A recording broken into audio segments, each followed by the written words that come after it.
The dispatch sheet said 1847 Cypress Hollow Road, Breaux Bridge, Louisiana. I'd been driving trucks for 23 years, and in all that time, I'd never questioned an address. You don't last long in this business if you start second-guessing every delivery slip that crosses your dashboard. But sitting there in my Kenworth at 3 in the morning, watching the rain streak down my windshield while I squinted at that paper under the dome light, something felt off about this one. My name's Amos Weatherby, and I'd been running loads through Louisiana since I was 22. Started with a beat-up Freightliner that leaked oil like a sieve, and worked my way up to this 2018 Kenworth W900 that I kept cleaner than most folks keep their living rooms. The company I drove for, Pelican State Logistics, mostly handled industrial equipment. Generators, compressors, the kind of heavy machinery that kept the oil refineries and chemical plants running along the Mississippi River corridor. This particular load was different, though. 8 sealed aluminum crates, each one marked with nothing but a serial number and fragile, this side up, stenciled in red. The manifest didn't specify contents, just listed them as specialty medical equipment. The pickup had been from a warehouse in Lafayette that I'd never delivered to before.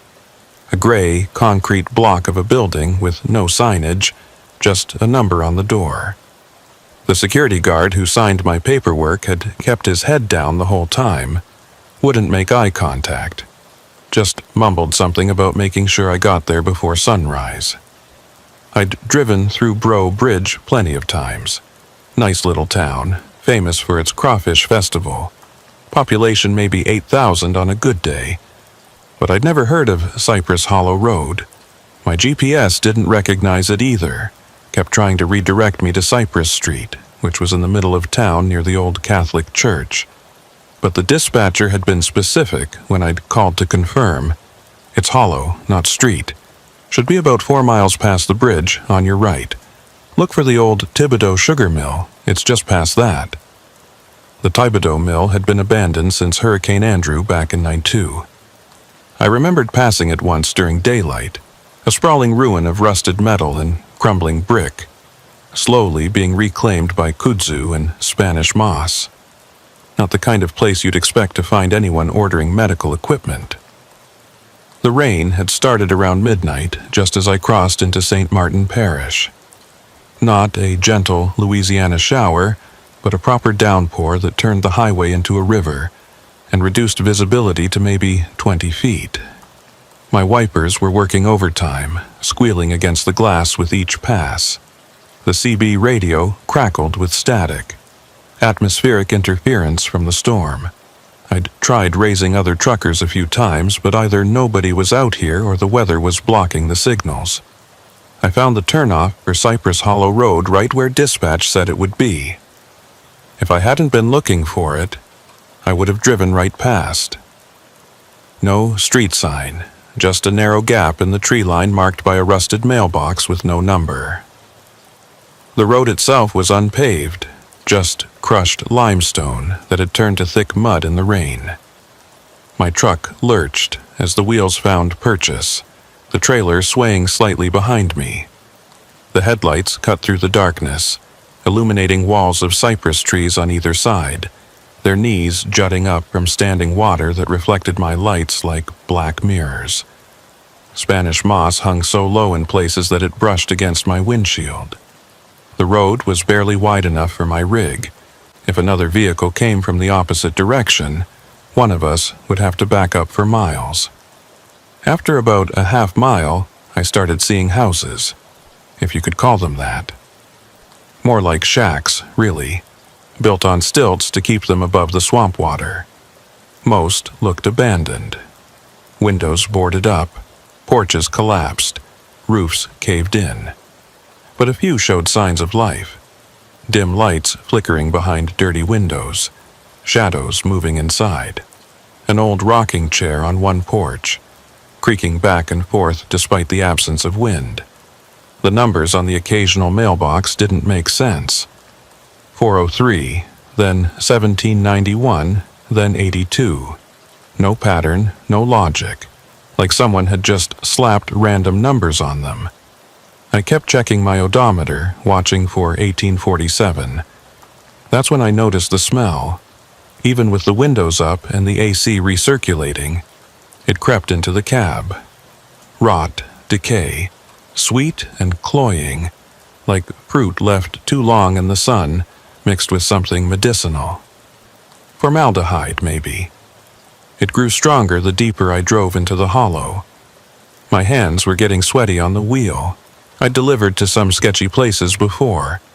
Abandoned warehouses, construction sites in the middle of nowhere, even a few places that turned out to be fronts for less than legal operations. But this was different. This felt wrong in a way I couldn't articulate. The road curved sharply to the left, and my headlights swept across a larger structure. Not a house. Too big for that. More like an old plantation home that had seen better centuries. 3 stories of rotting wood and broken windows, with a wraparound porch that sagged in the middle like a frown. The number on the mailbox, 1847. I stopped the truck about 50 yards from the house, letting the engine idle while I studied the place. No lights visible inside. No vehicles in what passed for a driveway. Just a muddy patch where the gravel gave way to grass. The front door was slightly ajar.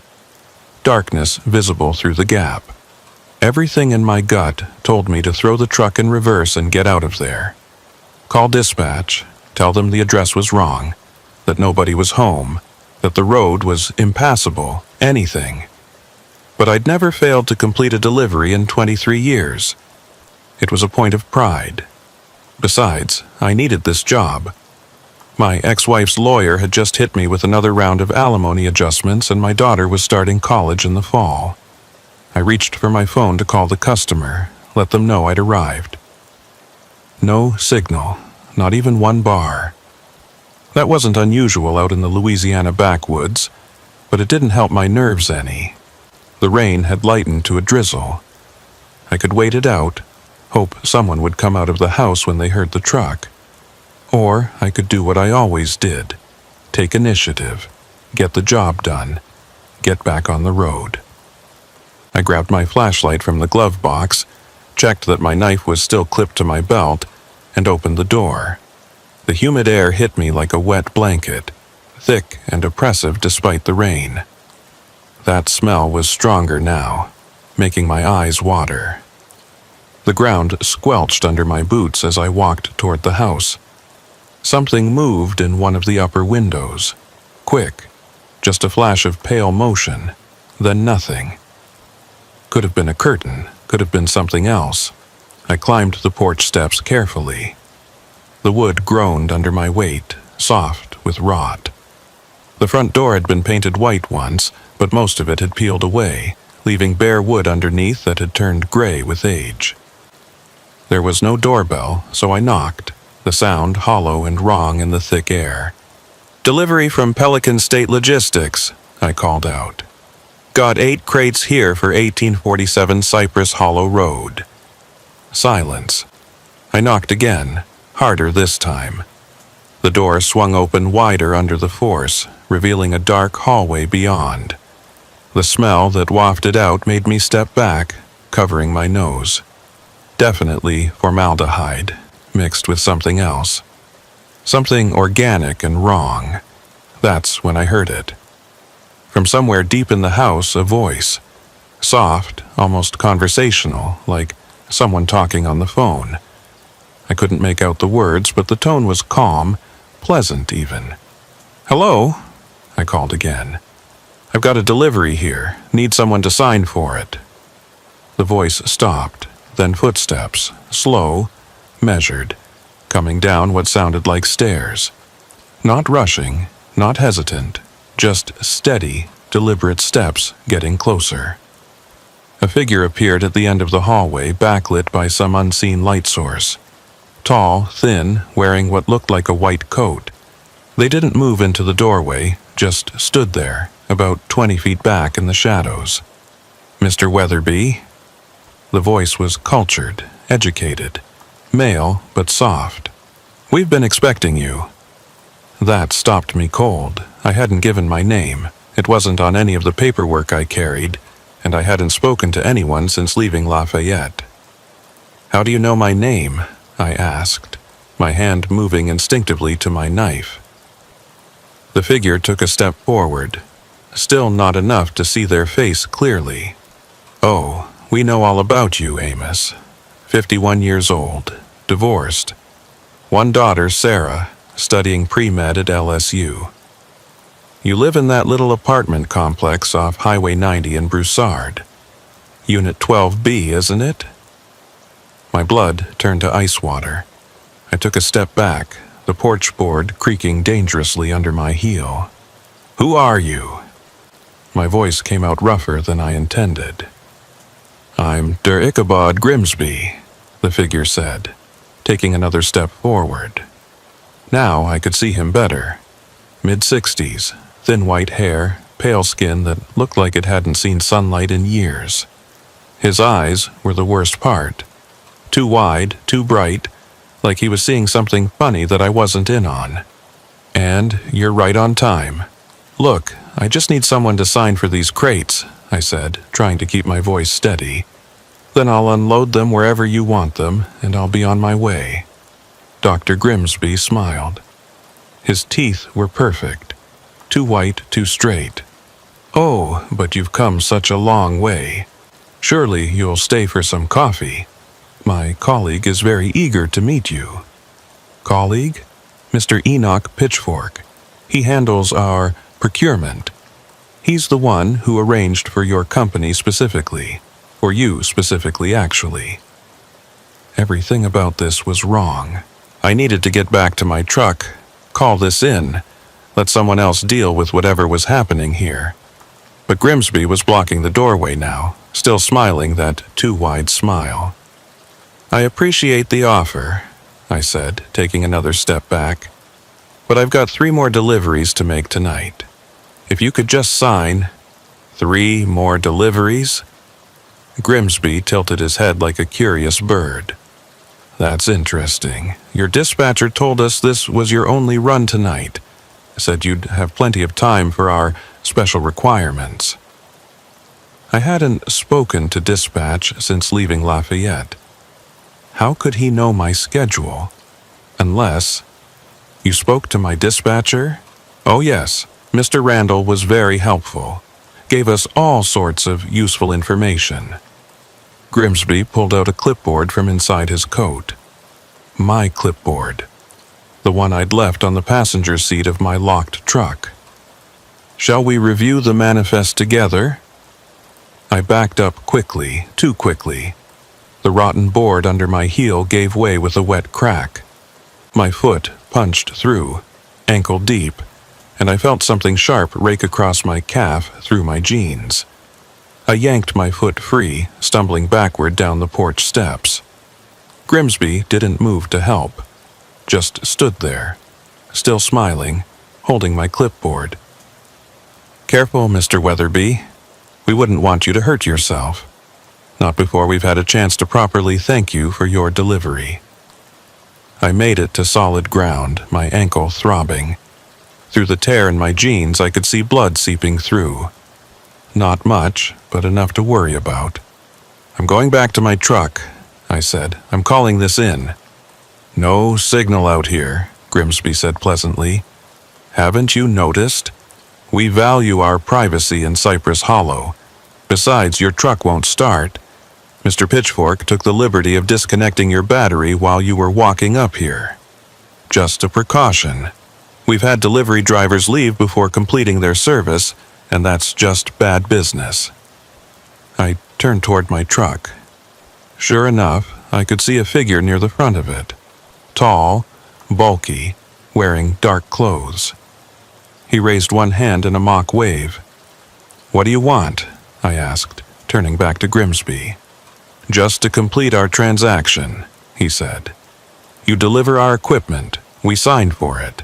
You help us unload it in the specific location we've prepared. Then we discuss your additional services." "Additional services?" "Oh yes. You see, Mr. Weatherby, We didn't just order equipment. We ordered an operator, someone with your particular qualifications.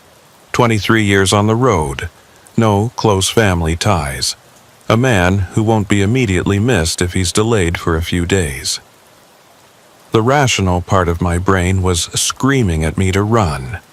But run where? I was at least 4 miles from the main road, in unfamiliar territory with an injured ankle, in the dark. And there were at least 2 of them, probably more. "You're talking about kidnapping," I said. Grimsby laughed, a sound like wind through dry leaves. Such an ugly word. We prefer to think of it as an extended consultation. You see, those crates in your trailer don't contain medical equipment. Well, not in the traditional sense. They contain something far more valuable. Something that requires a very specific type of person to operate. Someone accustomed to long hours. Someone who can handle isolation. Someone who understands the importance of following directions exactly. You're insane. Perhaps, but we're also very well funded, and we've been waiting for the right candidate for a very long time. You should be flattered, really. Out of all the drivers we researched, you were perfect.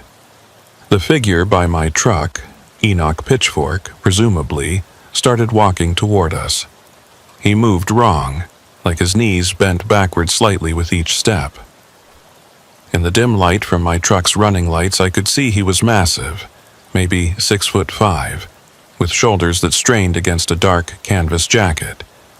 His face was obscured by the shadow of a wide-brimmed hat, but I could see his hands. They were too large, fingers too long, like someone had stretched normal hands on a rack. "Mr. Pitchfork," Grimsby called out pleasantly, "would you be so kind as to show Mr. Weatherby what we've prepared?" Pitchfork's voice when it came was like gravel in a cement mixer. "Been ready since Tuesday. Got everything set up just like you wanted." Tuesday. This was Friday. They'd been preparing for me for 3 days. "I'm not going anywhere with you," I said, trying to keep my voice steady. My hand found the knife on my belt, though what good a 3-inch blade would do against 2 of them, I didn't know. "Oh, but you are," Grimsby said. "You see, we've already called your dispatcher, told him you'd completed the delivery but had some engine trouble. Said you'd be delayed a day or 2 while waiting for parts. He was very understanding. Even said to take your time, that your next load could wait." That wasn't right. Randall would never say that. We had contracts, schedules. A day's delay could cost thousands in penalties. Unless... "You're lying." "Am I?" Grimsby pulled out a phone. My phone, I realized with a sick feeling. It must have fallen out when I put my foot through the porch. "Would you like to see the text conversation?" Your dispatcher was quite concerned. Even offered to send another driver to help. We assured him that wasn't necessary. He held up the phone. Sure enough, there was a text chain with Randall's number. The messages were written in my style, my typical abbreviations. They'd been watching me long enough to mimic my texting patterns. "How long have you been planning this?" I asked. "Months," Pitchfork said, now close enough that I could smell him. Motor oil and something chemical, like embalming fluid. "Ever since we tracked the shipment to your company, knew it had to be someone from Pelican State. Just had to figure out which driver." "What shipment? Those crates?" "The crates are just the beginning," Grimsby said. "But we're getting ahead of ourselves. Mr. Pitchfork, perhaps you should show Mr. Weatherby the workspace. I think he'll be impressed with what we've accomplished." Pitchfork reached into his jacket and pulled out something I didn't expect. A photograph. He held it up in the light from the truck. It was me, taken from a distance, pumping diesel at a Flying J truck stop. But it wasn't recent. The timestamp in the corner showed it was from 3 months ago. "That was the day we decided," Pitchfork said. "Watched you help that lady with the broken-down car. Spent 2 hours in the rain getting her engine started. Didn't ask for nothing in return." I remembered that day. An elderly woman reminded me of my mother before she passed. Her old Buick had died at the pumps, and I couldn't just leave her there. What does that have to do with anything? Everything, Grimsby said. You see, Mr. Weatherby, what we need requires a very specific type of person. Someone with mechanical aptitude, yes. Someone used to working alone, certainly. But most importantly, someone with a particular moral flexibility. Someone who helps others not for reward, but because it's necessary. That doesn't make any sense, doesn't it? Tell me, when you're driving late at night, alone on those empty highways, do you ever think about how easy it would be to just disappear? To drive off into the darkness and become someone else entirely? The truth was, I had thought about it. More than once. Especially after the divorce when everything fell apart. But I'd never acted on it. I had responsibilities, obligations. Everyone thinks about running away, I said. But not everyone is suited for what comes after, Grimsby said. Mr. Pitchfork, I think it's time. Pitchfork moved faster than a man his size should be able to. I went for my knife, managed to get it halfway out of the sheath before his hand closed around my wrist. His grip was like a vice, bones grinding together. My fingers went numb instantly, the knife falling into the mud. Don't make this harder than it needs to be, he growled. I swung with my left hand, connected with his ribs. It was like punching a tree trunk. He didn't even grunt, just grabbed my other wrist and held both arms out to my sides like I was being crucified. The thing is, Grimsby said, approaching slowly, we've done this before. Not with truck drivers necessarily, but with other specialists. Most of them didn't work out. Too much resistance. Too many questions. But you, Mr. Weatherby, you're different. We can tell. He reached into his coat and pulled out a syringe filled with something clear. This won't knock you out, he said conversationally, like we were discussing the weather. That would be counterproductive. We need you awake, aware. This just makes you more cooperative. Loosens the barriers between what you think you should do and what you need to do. I tried to pull away, but Pitchfork's grip was unbreakable. The needle went into my neck, a sharp sting followed by a spreading warmth. Not unpleasant, exactly, like sinking into a hot bath after a long day. There we go, Grimsby said. Now, let's go see what we've prepared for you. The world took on a strange quality, like I was watching everything through frosted glass. My legs still worked, but they felt distant, disconnected. Pitchfork released my wrists and I didn't run. Couldn't? Wouldn't? The distinction seemed unimportant. They led me around the side of the house, through weeds that reached my waist. Behind the main structure was another building, a barn, though calling it that was generous. It was more like a warehouse made of corrugated metal and rotting wood, easily 60 feet long and half as wide. Light leaked through gaps in the walls, creating thin lines of yellow in the darkness. The door was new, solid steel with multiple locks.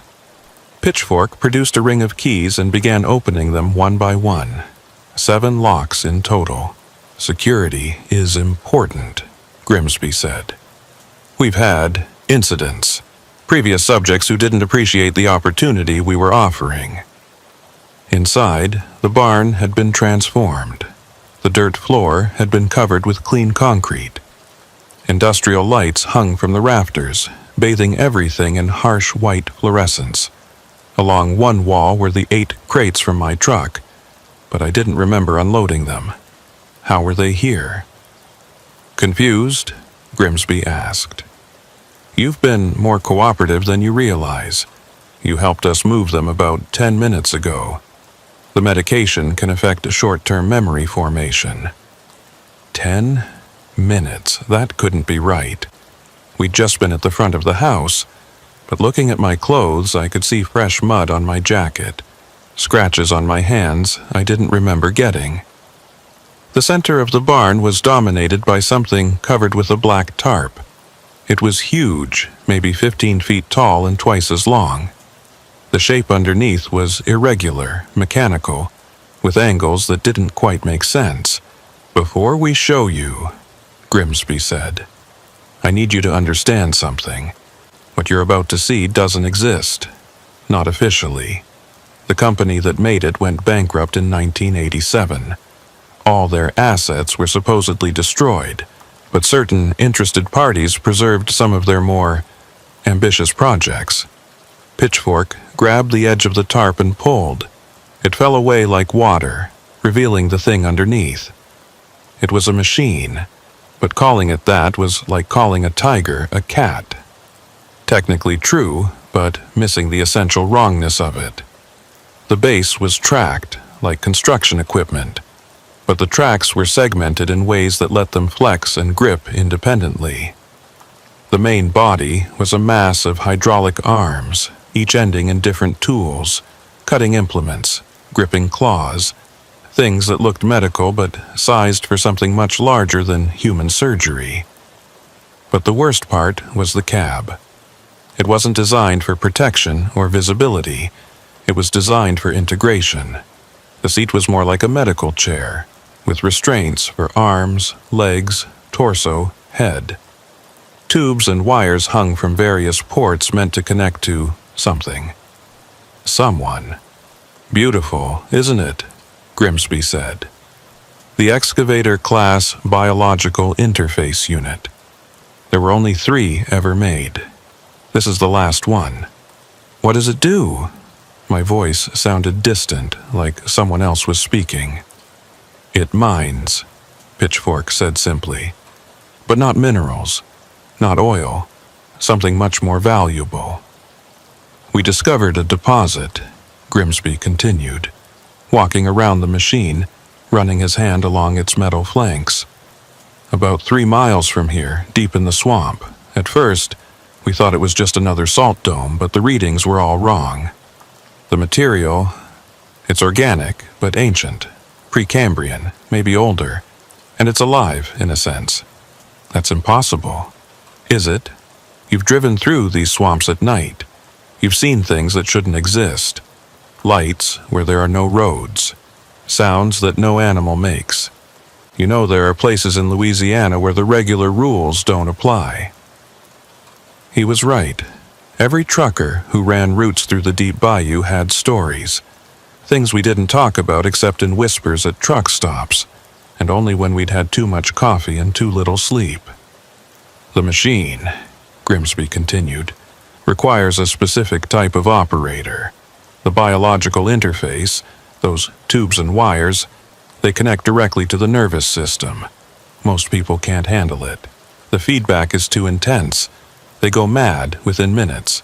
But someone used to long hours of focus, someone who can dissociate from physical discomfort, someone who understands that sometimes you have to push through the pain to get the job done." "A trucker," I finished. "Specifically, a long-haul trucker with your particular psychological profile," Grimsby said. "We've been through your medical records, your VA files from your time in the service, your therapy sessions after the divorce. You have an unusually high tolerance for isolation and discomfort, combined with an almost pathological need to complete assigned tasks. You hacked my medical records? Hacked is such an ugly word. We prefer accessed. And what we found was fascinating. Did you know you have a rare genetic marker? Less than 3% of the population has it. It affects how your brain processes certain neurotransmitters, makes you resistant to particular types of psychological stress." Pitchfork had moved to one of the crates, was prying it open with a crowbar. Inside were components, mechanical parts that looked like they belonged to the machine, but also organic elements preserved in glass containers. Things that might have been organs, if organs were made of black metal and pulsing meat. The integration process takes approximately 6 hours, Grimsby was saying, but his voice seemed to come from very far away. The drug in my system made everything feel like it was happening to someone else, like I was watching a movie about a trucker named Amos Weatherby who'd made a very bad delivery decision. 6 hours of what? I heard myself ask. Calibration. The machine needs to map your nervous system, understand your responses, learn your limitations. It's quite fascinating, really. The original designers based it on certain deep-sea creatures that form symbiotic relationships with other organisms. Pitchfork had finished opening the first crate and moved to the second. This one contained what looked like a chair.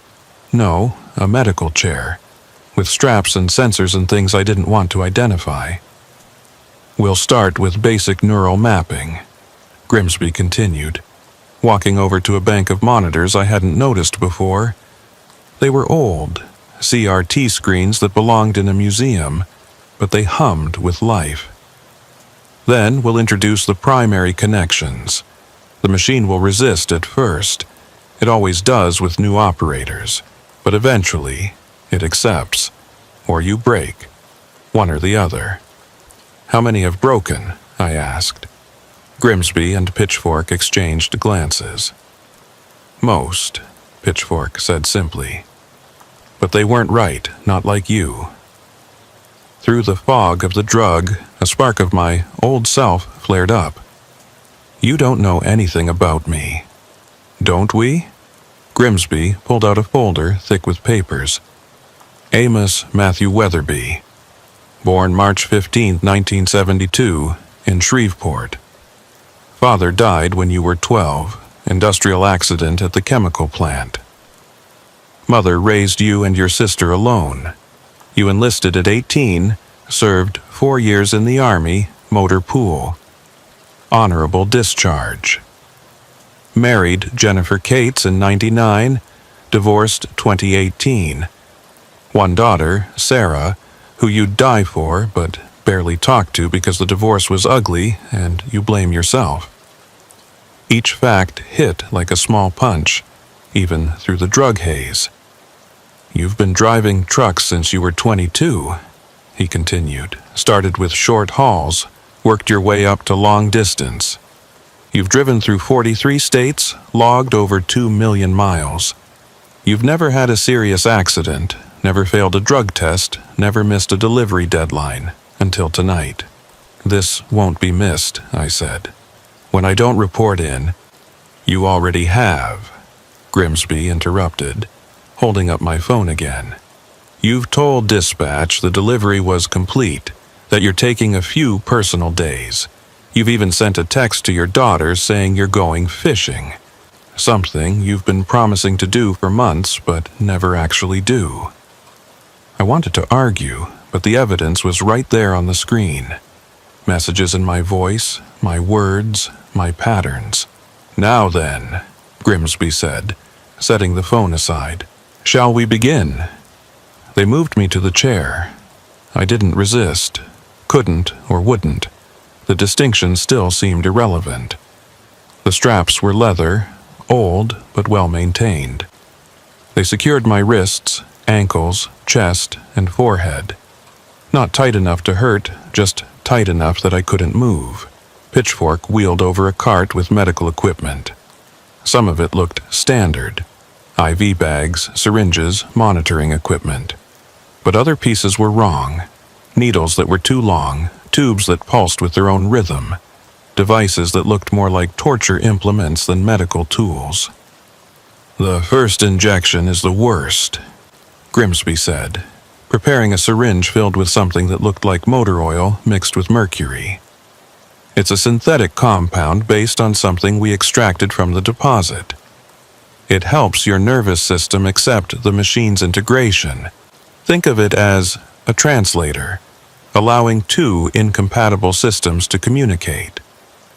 The needle went into my arm. For a moment, nothing. Then fire. Not pain exactly, but a sensation of every nerve in my body suddenly becoming aware of every other nerve. I could feel my own circulatory system, the pulse of blood through vessels I didn't know I had. I could feel the electrical impulses in my brain, little lightning storms of thought and sensation. "Interesting," Grimsby said, watching the monitors. "Your compatibility rating is even higher than we projected. 93%. That's remarkable."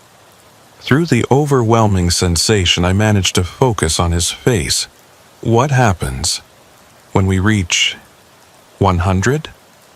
Then you and the machine become one system," he said, "and we can finally harvest what's in that deposit." "What is it?" I gasped. "What's down there?" Grimsby smiled that too wide smile again. "Would you believe me if I told you it's the future?" "Not metaphorically. Literally, a substance that exists outside our normal temporal framework. Something that fell to Earth millions of years ago and has been waiting, growing, becoming. You're insane. Perhaps, but we're also right. The preliminary samples we've extracted have properties that shouldn't exist. They respond to thought, they adapt to need, they remember things that haven't happened yet. Imagine what we could do with a full harvest. Medical technology that could cure anything. Computers that could solve problems before they occur. Weapons that could end wars before they begin. Pitchfork was attaching electrodes to my head now. Dozens of them, each one a tiny point of cold against my skin. "But here's the thing," Grimsby continued. "The substance doesn't respond to normal extraction methods. It needs to be coaxed out, persuaded, and it only responds to consciousness, specifically human consciousness that's been modified, enhanced. That's what the machine does. It amplifies human awareness to the point where you can interface with something that exists partially outside our reality." The monitors around us came alive with data, waves and spikes and patterns that meant nothing to me but made Grimsby practically dance with excitement. "Look at that," he exclaimed. "Your brain is already starting to adapt. Most subjects take hours to show this level of integration." I wanted to tell him to stop, that this was wrong, that I didn't consent to any of this. But the words wouldn't come. The drug, the injections, the electrodes, they were all working together to disconnect me from my own voice. That's when I heard it, or felt it, or experienced it. There's no good word for the sensation.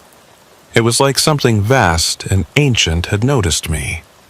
Not with eyes or any sense I could name, but with a kind of awareness that made every cell in my body want to hide. "Ah," Grimsby said softly. "It knows you're here. The deposit. It's responding to your presence." The barn suddenly felt smaller, like the walls were pressing in, but also larger, like it extended beyond its physical dimensions into spaces that shouldn't exist. "We should slow down," Pitchfork said, and for the first time I heard uncertainty in his voice. The readings are perfect," Grimsby interrupted. "Look at the compatibility index, 95% and climbing. He's the one. After all this time, all those failures, we finally have the right operator." Something was happening to my vision. The edges were starting to blur, but not like losing focus. More like gaining too much focus, seeing things that were always there but hidden. The air had texture now. Patterns and currents that moved with purpose. The concrete floor wasn't solid. It was a collection of particles held together by shared agreement. And beneath it, far beneath, something massive and patient and hungry. "Can you feel it?" Grimsby asked, leaning close. His breath smelled like formaldehyde and coffee. "The deposit. It's been waiting so long for someone who could hear it properly." I could feel it. It was like standing at the edge of an ocean made of thoughts and possibilities.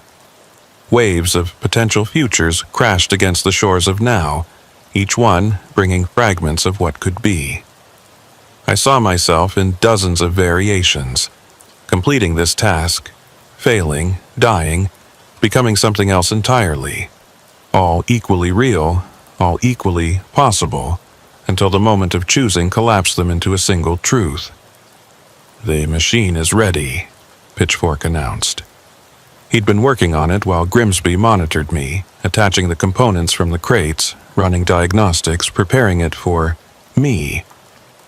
They moved my chair.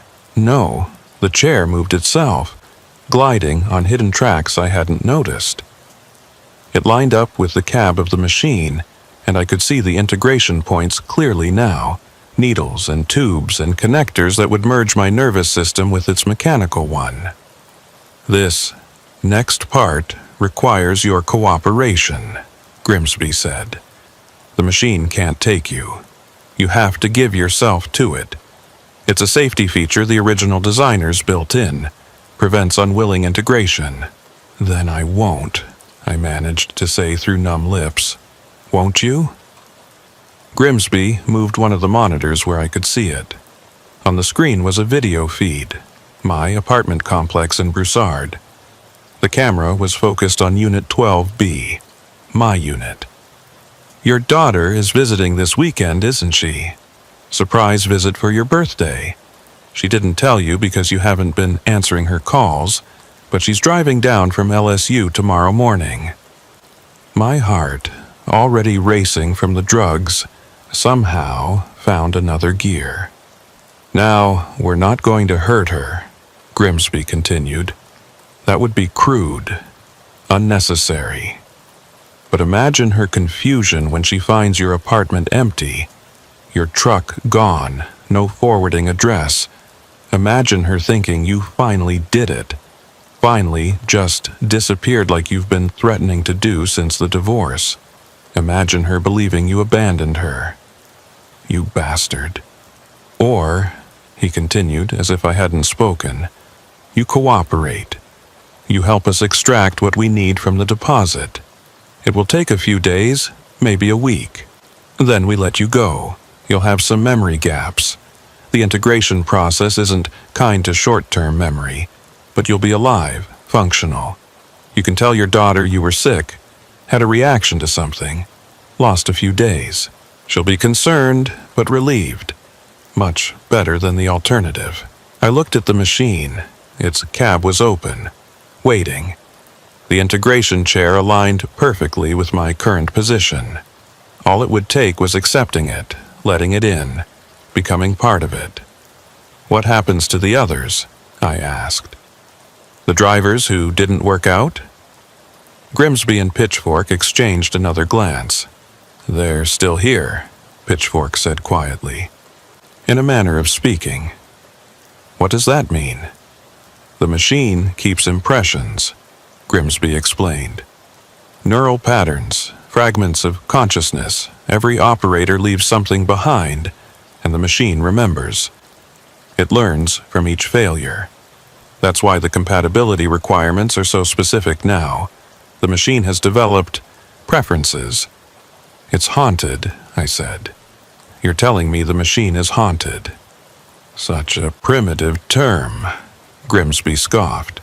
"It's simply retained data from previous operators. Think of it as experiential learning. Each failed integration teaches it more about what it needs." The chair began moving again, closer to the machine. I could hear it now, not with my ears but with something deeper. A humming that resonated in my bones, in the spaces between my thoughts.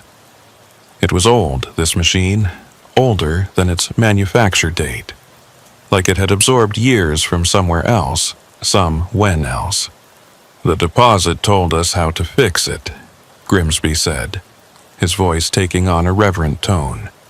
"In dreams at first, then more directly. It wants to be harvested, you see, wants to be used, but only by the right hands, the right mind. It's been waiting so long."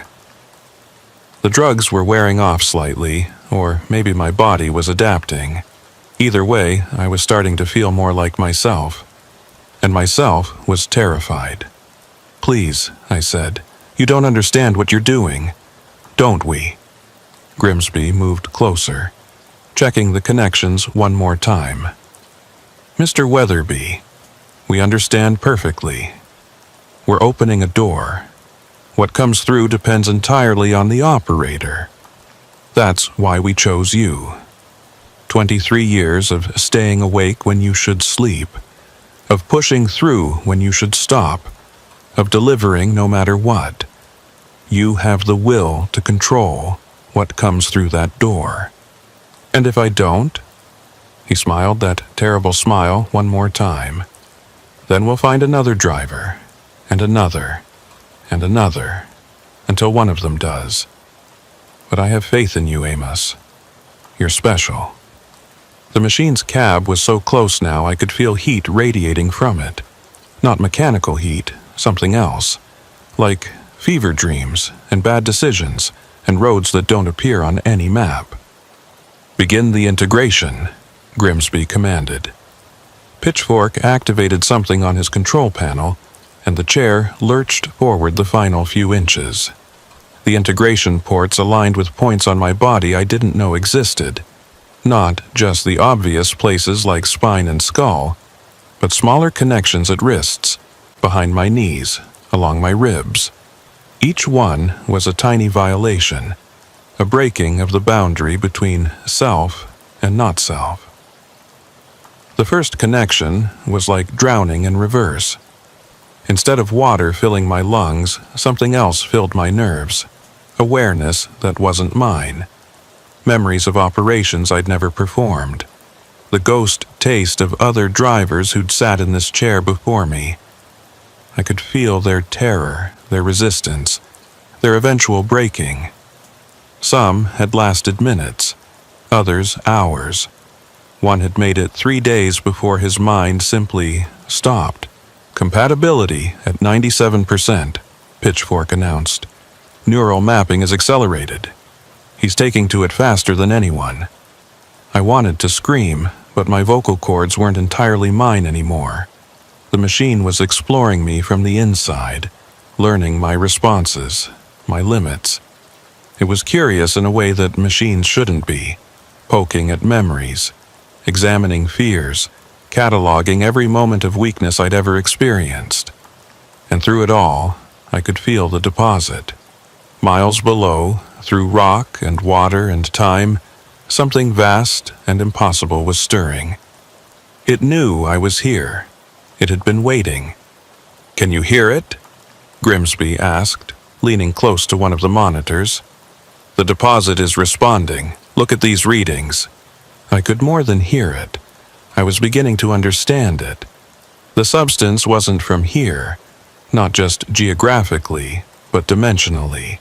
It was runoff from somewhere else, somewhere the rules were different. It had been seeping into our reality for millions of years, slowly accumulating, waiting for the right conditions to be activated.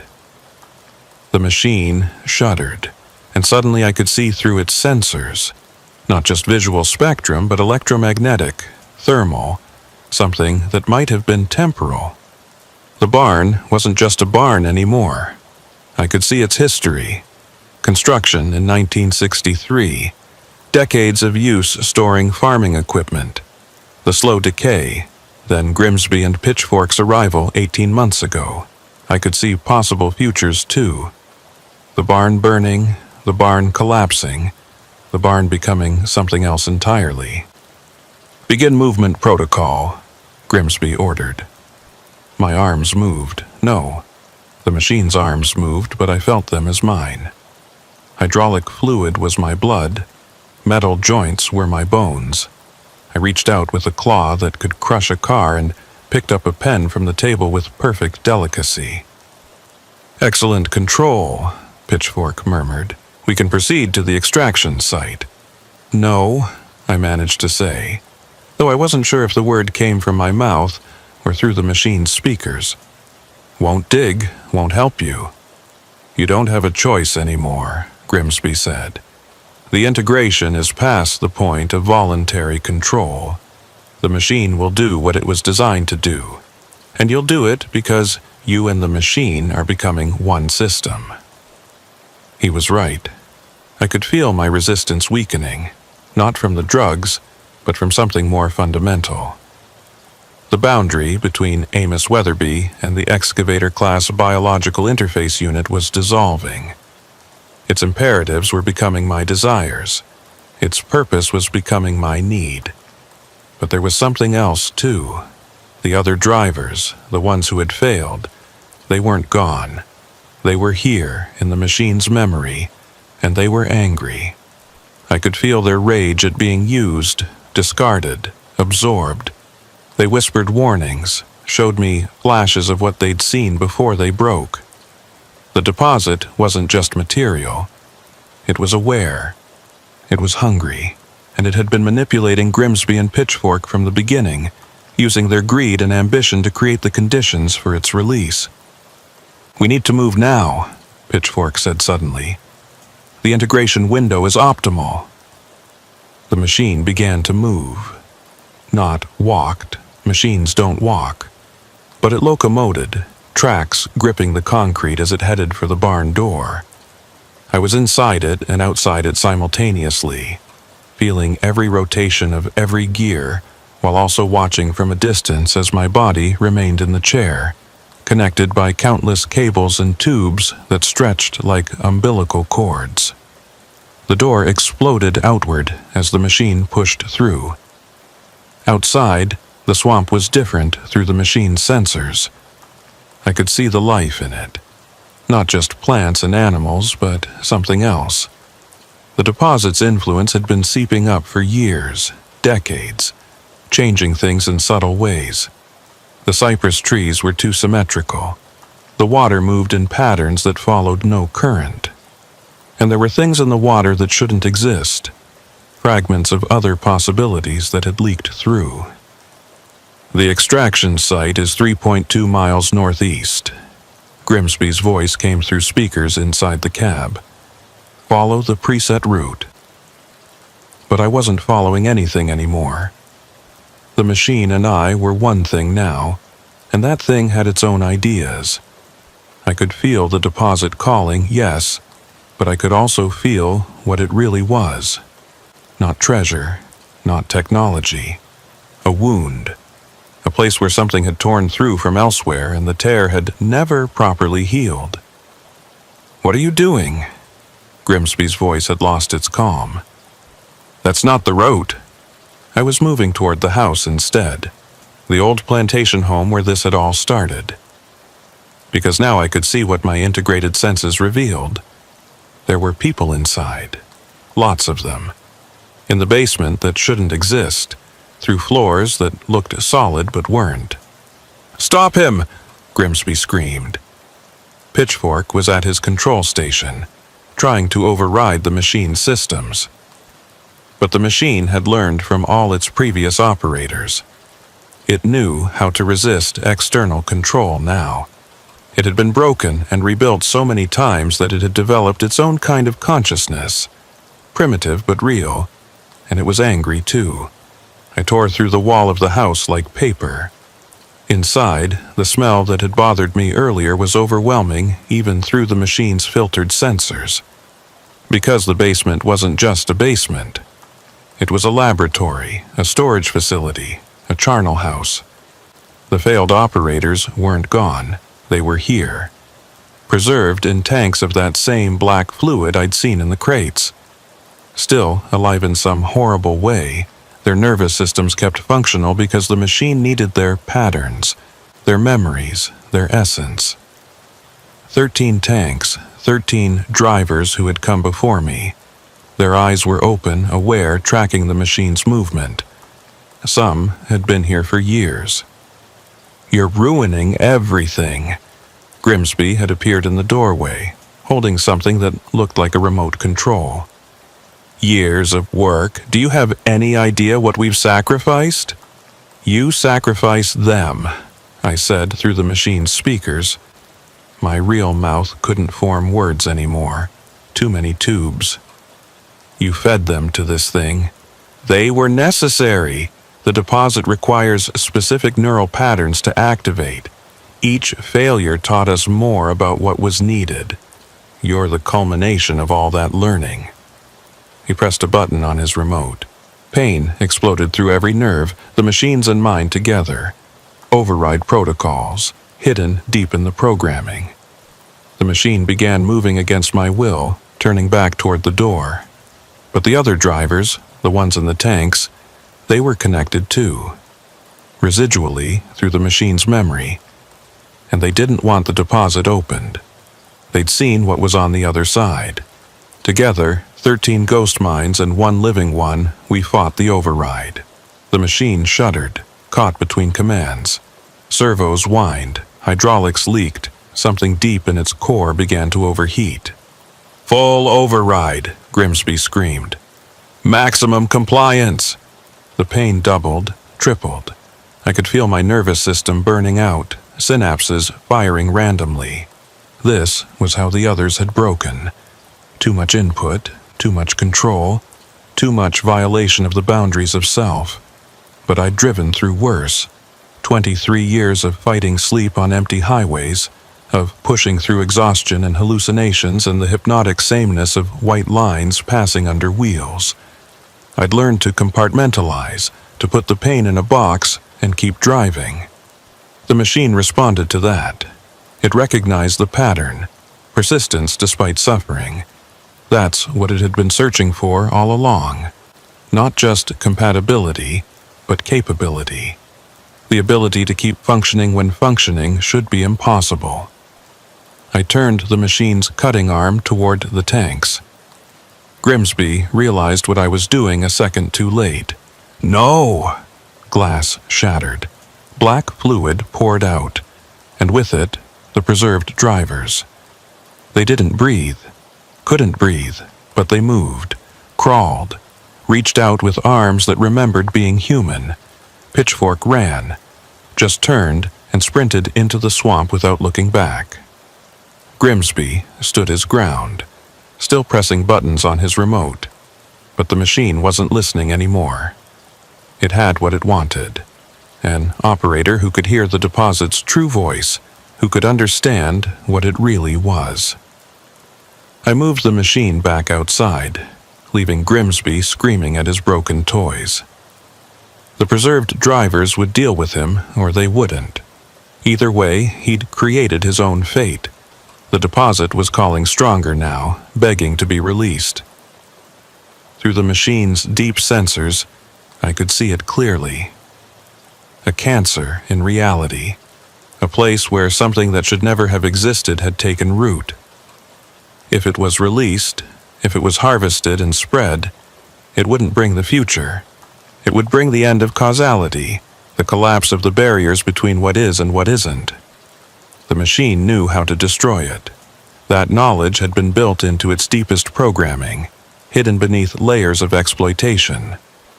The original designers had known what they were dealing with. They'd built a weapon disguised as a tool, hoping someone would eventually use it for its true purpose. I moved toward the extraction site. 3.2 miles through swamp that got stranger with every yard. Trees that grew downward, water that flowed uphill, animals that existed in too many dimensions at once. The deposit's influence was stronger here, reality wearing thin. The extraction site was exactly what I'd expected. A hole in the world. Not just the ground, but in existence itself. It went down forever and nowhere simultaneously. The deposit wasn't at the bottom because there was no bottom. It was the hole itself, the absence that defined everything around it. The machine's self-destruct system was elegant in its simplicity. Not an explosion, but an implosion. It would collapse in on itself, creating a brief point of absolute density that would seal the hole, cauterize the wound in reality. But it needed an operator to initialize it, a consciousness to guide the collapse to ensure it sealed properly. The operator wouldn't survive. Couldn't survive. They would be compressed along with everything else becoming part of the seal. I thought about Sarah, my daughter who I barely talked to anymore. She'd be at my apartment tomorrow finding it empty. She'd think I'd abandoned her. but that was better than what would happen if the deposit was released. I began the initialization sequence. The machine's consciousness, such as it was, didn't resist. It was tired of being used, tired of being forced to break people. This was a good death, a purposeful one. "Stop!" Grimsby's voice came through the radio. He'd made it to his equipment somehow, was trying one last override. "You don't understand. The deposit is the future. It's evolution. It's humanity's next step. It's not from here," I said through the speakers. "It's not for us. It's something that failed somewhere else, trying to take root here, and I'm not letting it." The sequence engaged. The machine began to fold in on itself, reality bending around it. I felt every part of it crushing down, and every part of me crushing with it. The pain was beyond description, but also beyond relevance. Pain was just another road to drive through. The whole fought back, trying to expand, to consume. But the machine's implosion was stronger, more focused. We collapsed together. Machine, operator, and wound in the world, becoming a single point of ending that was also a new beginning. The last thing I saw through the machine's dying sensors was the swamp returning to normal. Water flowing the right direction, trees growing upward, reality reasserting its rules. And then nothing. They found my truck 3 days later, parked on a side road near the Thibodeau mill. No sign of struggle, no sign of me. Just an abandoned rig with a delivery manifest for an address that didn't exist. Sarah got a letter a week after that. I'd written it months ago, left it with a lawyer with instructions to send it if I ever disappeared. It told her I loved her, that I was proud of her, that sometimes people have to make choices that don't make sense from the outside. It told her not to look for me, that I'd gone somewhere necessary. She probably thinks I'm dead. She's not entirely wrong. The thing is, the seal isn't perfect. Can't be. The hole is too deep, the wound too old. It needs maintenance, someone to watch it, to reinforce it when it weakens. That's what I am now. Not Amos Weatherby anymore, not really. Part of the seal, part of the machine's ghost, part of the 13 drivers who came before. We're the scar tissue over the wound, the thing that keeps it closed. Sometimes, truckers pass by on the old road near the mill. They report strange things, lights that don't belong, sounds that don't make sense, the feeling of being watched. Some say they've seen a figure by the road, tall and thin and wrong, waving them away. That's me, or what's left of me, warning them off, keeping them from getting too close to where the hole used to be. It's not a bad existence, really. Still driving in a way, still delivering. Just delivering safety instead of cargo, keeping the roads clear of things that shouldn't be there. Grimsby and Pitchfork were never found. The house was empty when the police finally investigated. Just broken tanks and abandoned equipment. No bodies, no evidence of crime. They probably ran. Probably found another deposit somewhere, probably tried again. There are more holes in the world than just this one. But this one is covered, sealed, protected. 23 years I drove trucks. Now I drive something else. I keep the barrier between what is and what shouldn't be. It's the most important delivery I've ever made, and one that never ends. Sometimes, late at night, when the boundary gets thin, I can almost remember what it felt like to be just human. To worry about normal things like bills and schedules and ex-wives. It seems so small now, so simple. But I miss it. I miss being small enough that the universe made sense. Now I know better. Now I know that the universe is full of holes, full of places where things that failed elsewhere try to take root here. And someone has to watch them. Someone has to keep them closed. Might as well be a trucker. We're used to long, lonely roads that never really end. We're used to delivering what needs to be delivered no matter the cost. The Bayou Rest truck stop sat 12 miles outside of Lafayette on Highway 90, one of those 24-hour operations that never really sleeps, but never really wakes up either. I'd been stopping there for 15 years, long enough to watch it slowly decay from a decent rest area into the kind of place you only visited when you had no other choice. The showers still worked, mostly. The coffee was still hot, usually. And the parking lot was big enough that you could find a corner away from the lot lizards and the dealers if you knew where to look. My name's Hiram Stonefield, and I'd been running petroleum tankers through Louisiana since '99. It's specialized work. Hazmat certification, extra insurance, routes that keep you away from schools and hospitals.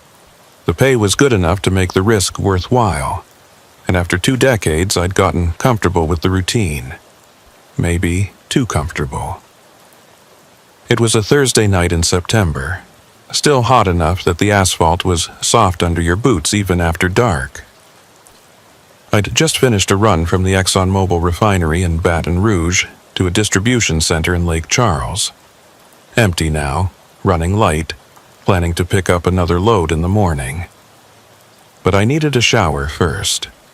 3 days of Louisiana heat and petroleum fumes had left me feeling like I was wearing a second skin made of sweat and diesel. The Bayou Rest had 6 shower stalls and a concrete block addition, tacked onto the main building like an afterthought. You paid the attendant $15, got a towel that had seen better decades, and a key attached to a piece of wood the size of a license plate. The number on mine was barely visible anymore, worn down by thousands of hands, but I could make out a 4. The attendant that night was new, or at least new to me. A woman, maybe 40, with stringy gray-blonde hair and the kind of deep-set wrinkles you get from smoking 2 packs a day for 20 years. She wore a name tag that said Orpha Thornwick in faded letters. When she handed me the key, her fingers lingered on mine just a second too long, and she gave me a smile that didn't reach her eyes. "Stall 4, she said, her voice rough as gravel. "Careful with the hot water handle. It sticks sometimes. Gotta jiggle it just right." I'd used stall 4 before. They all had their quirks. Broken tiles, rust stains, that persistent smell of mildew that no amount of bleach could kill. But after 3 days on the road, I wasn't picky. The shower area was empty when I walked in, which wasn't unusual for a Thursday near midnight. Most drivers tried to time their stops for major truck stops with better facilities. The Bayou Rest was for people who'd mistimed their hours or, like me, knew it well enough to navigate its failures. I picked stall 4, hung my clean clothes on the hook that was barely clinging to the door, and set my wallet, keys, and phone on the little shelf they'd installed above the coat hook, supposedly out of the splash zone. My wedding ring went there too, though the marriage it represented had been dead for 3 years. Still wore it though. Habit, I guess. Or maybe armor against the kind of attention you sometimes got at truck stops. The hot water handle did stick, just like Orpha had said. But once I got it going, the pressure was better than expected. Hot water sluiced off 3 days of road grime, and for a few minutes, everything was perfect. Just me, the steam, and the white noise of water on concrete. That's probably why I didn't hear the door open. The first sign something was wrong was a shadow moving past the gap under the stall door. Quick, purposeful. Not the shuffling gait of another tired trucker, but someone moving with intent. "Occupied," I called out, though it should have been obvious from the running water. No response. But the shadow stopped right outside my stall. I turned off the water, suddenly very aware that I was naked, wet, and had no weapon closer than my pocket knife, which was in my jeans hanging on the hook. "Someone there?" I asked. Still nothing, but I could hear breathing now, slow, deliberate, like someone trying to be quiet but not quite managing it. I reached for my towel, eyes fixed on the door. The lock was a simple slide bolt, rusty but functional. At least it had been when I'd closed it. That's when I noticed my phone was gone. The shelf above the coat hook was empty except for my ring. Wallet gone, keys gone, phone gone. But the ring, worthless to anyone but me, was still there, placed dead center on the shelf like a message. "Hey!" I shouted, yanking the towel around my waist. "Hey, you took my stuff!" The shadow moved away from the door, fast. I heard footsteps, running now, not trying to be quiet anymore. I fumbled with the lock, hands still slippery with soap. It stuck, wouldn't budge. I slammed my shoulder against it once, twice. The third time, the whole mechanism tore free from the rotted wood, and the door burst open. The shower area was empty. The main door was just swinging closed. I ran after them, barefoot, wearing nothing but a towel, water still streaming from my hair. I burst through the door into the truck stop's main building. A few late-night customers turned to stare. A trucker in a towel wasn't the weirdest thing they'd seen at the Bayou rest, but it was still worth a look. "Someone stole my wallet!" I shouted. "My keys! Did anyone see someone run through here?" Blank stares. A few shrugs. One old-timer pointed toward the front entrance. "Skinny fellow went out that way," he said. "Moving quick." I ran outside. The parking lot was vast, poorly lit, full of shadows between the rigs. Whoever had taken my stuff could be anywhere. They could be in any of the 50-plus trucks parked there, or in a car, or on foot heading into the scraggly woods that pressed against the back of the lot. And I was standing there in a towel, dripping wet, with no phone to call the police, no keys to check if my truck was secure, no wallet with my cards and CDL and everything else that proved I was who I said I was. I went back inside, ignoring the stares, and approached the counter where Orpha was reading a magazine like nothing had happened. "Someone stole my stuff from the shower," she said. "I need to use your phone to call the police." She looked up slowly, that same smile that didn't reach her eyes. "Phone? Phones for employees only. This is an emergency. Someone just robbed me." "You got any proof?" she asked. "Can't just be calling the police every time someone says they got robbed. Bad for business. You saw me go in there with my clothes. Now I'm standing here in a towel. What more proof do you need?" She shrugged.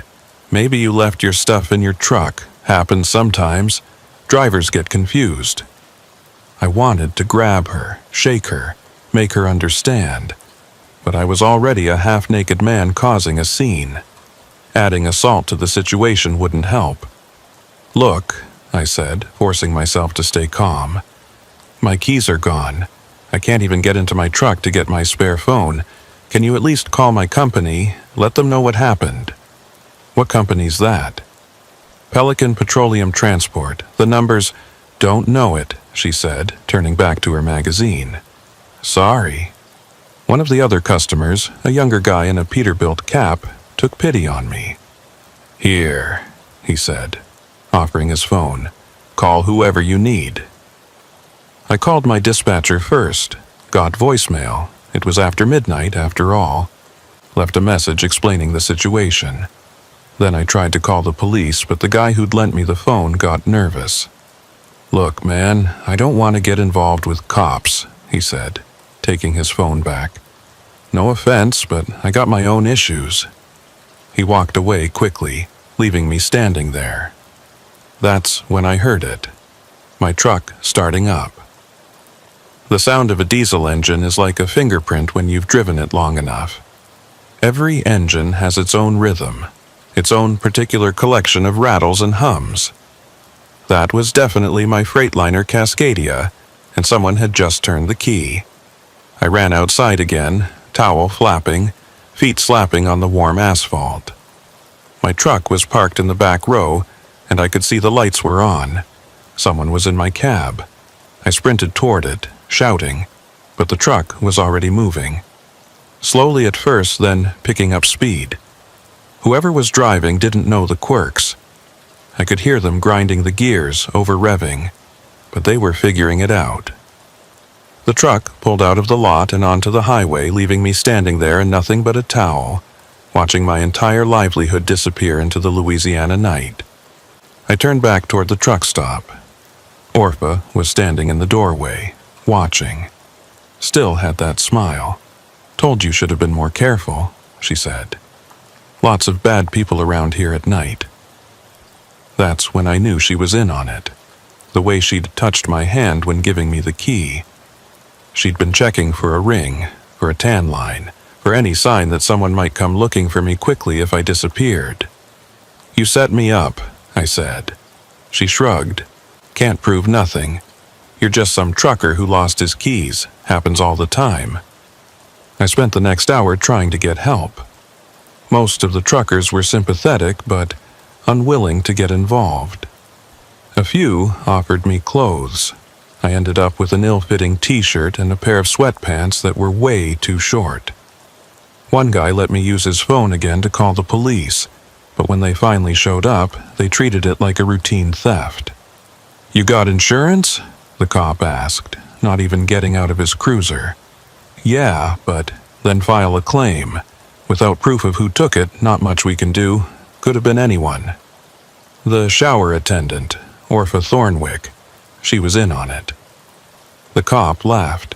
"Orpha? She's been working here for years, never had a complaint. You sure you didn't just misplace your keys?" They left without even taking a formal report. I was stranded. No money, no ID, no vehicle, no phone. Just standing in a truck stop parking lot in borrowed clothes that didn't fit.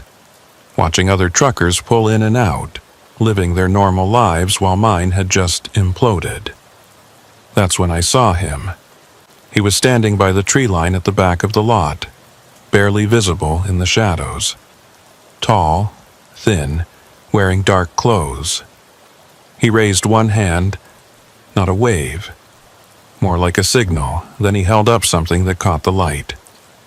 My keys. He wanted me to follow him.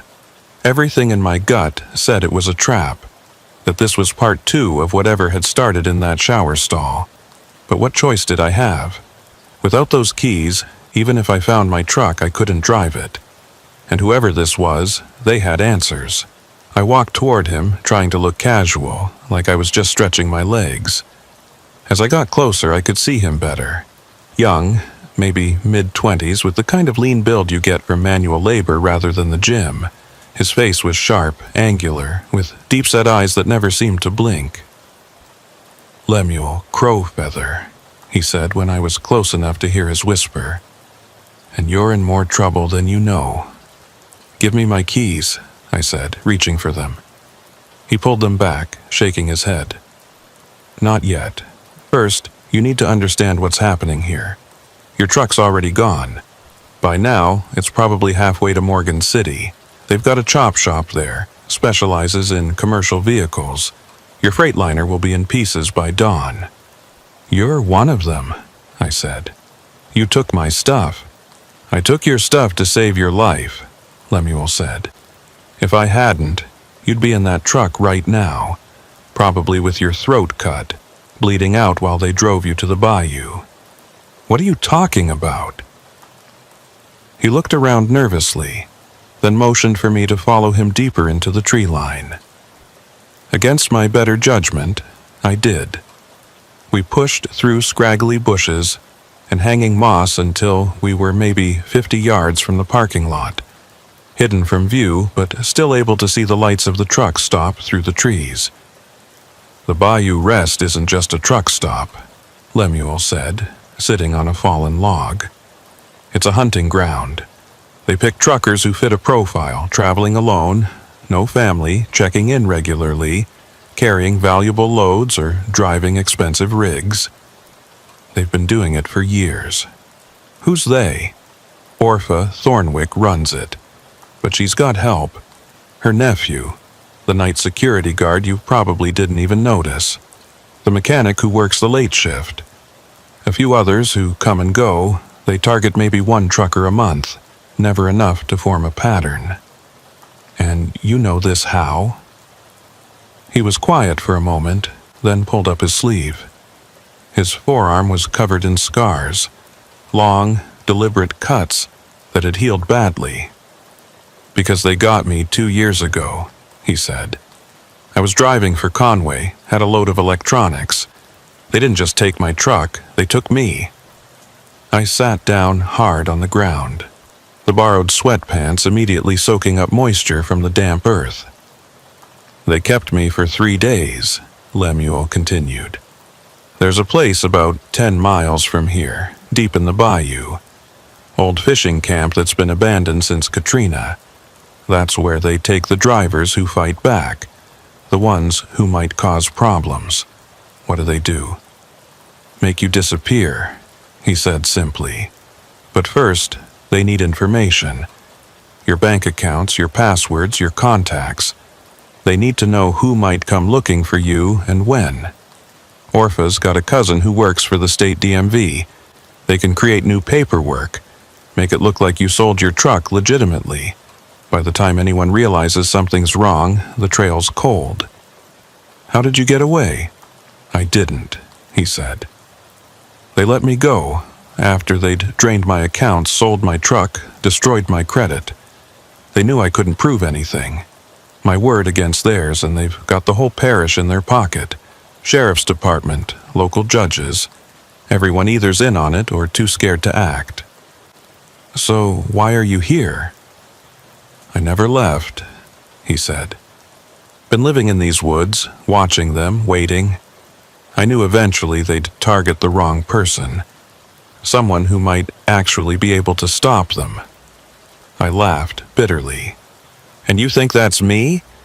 I'm standing here in borrowed clothes with no phone, no money, no truck. I'm nobody."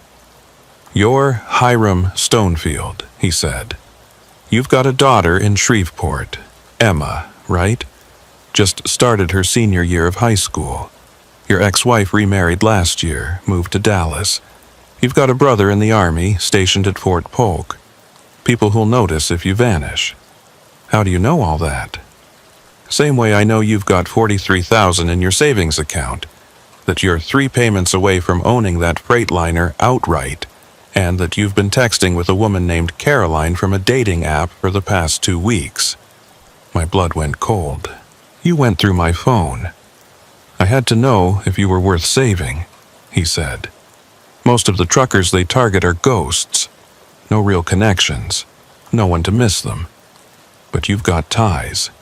You've got people who'll raise hell if you disappear. So what? You're going to help me out of the goodness of your heart?" "No," he said. "I'm going to help you because I want them stopped. And you're going to help me because if you don't, by tomorrow morning, you won't exist anymore. At least not as Hiram Stonefield."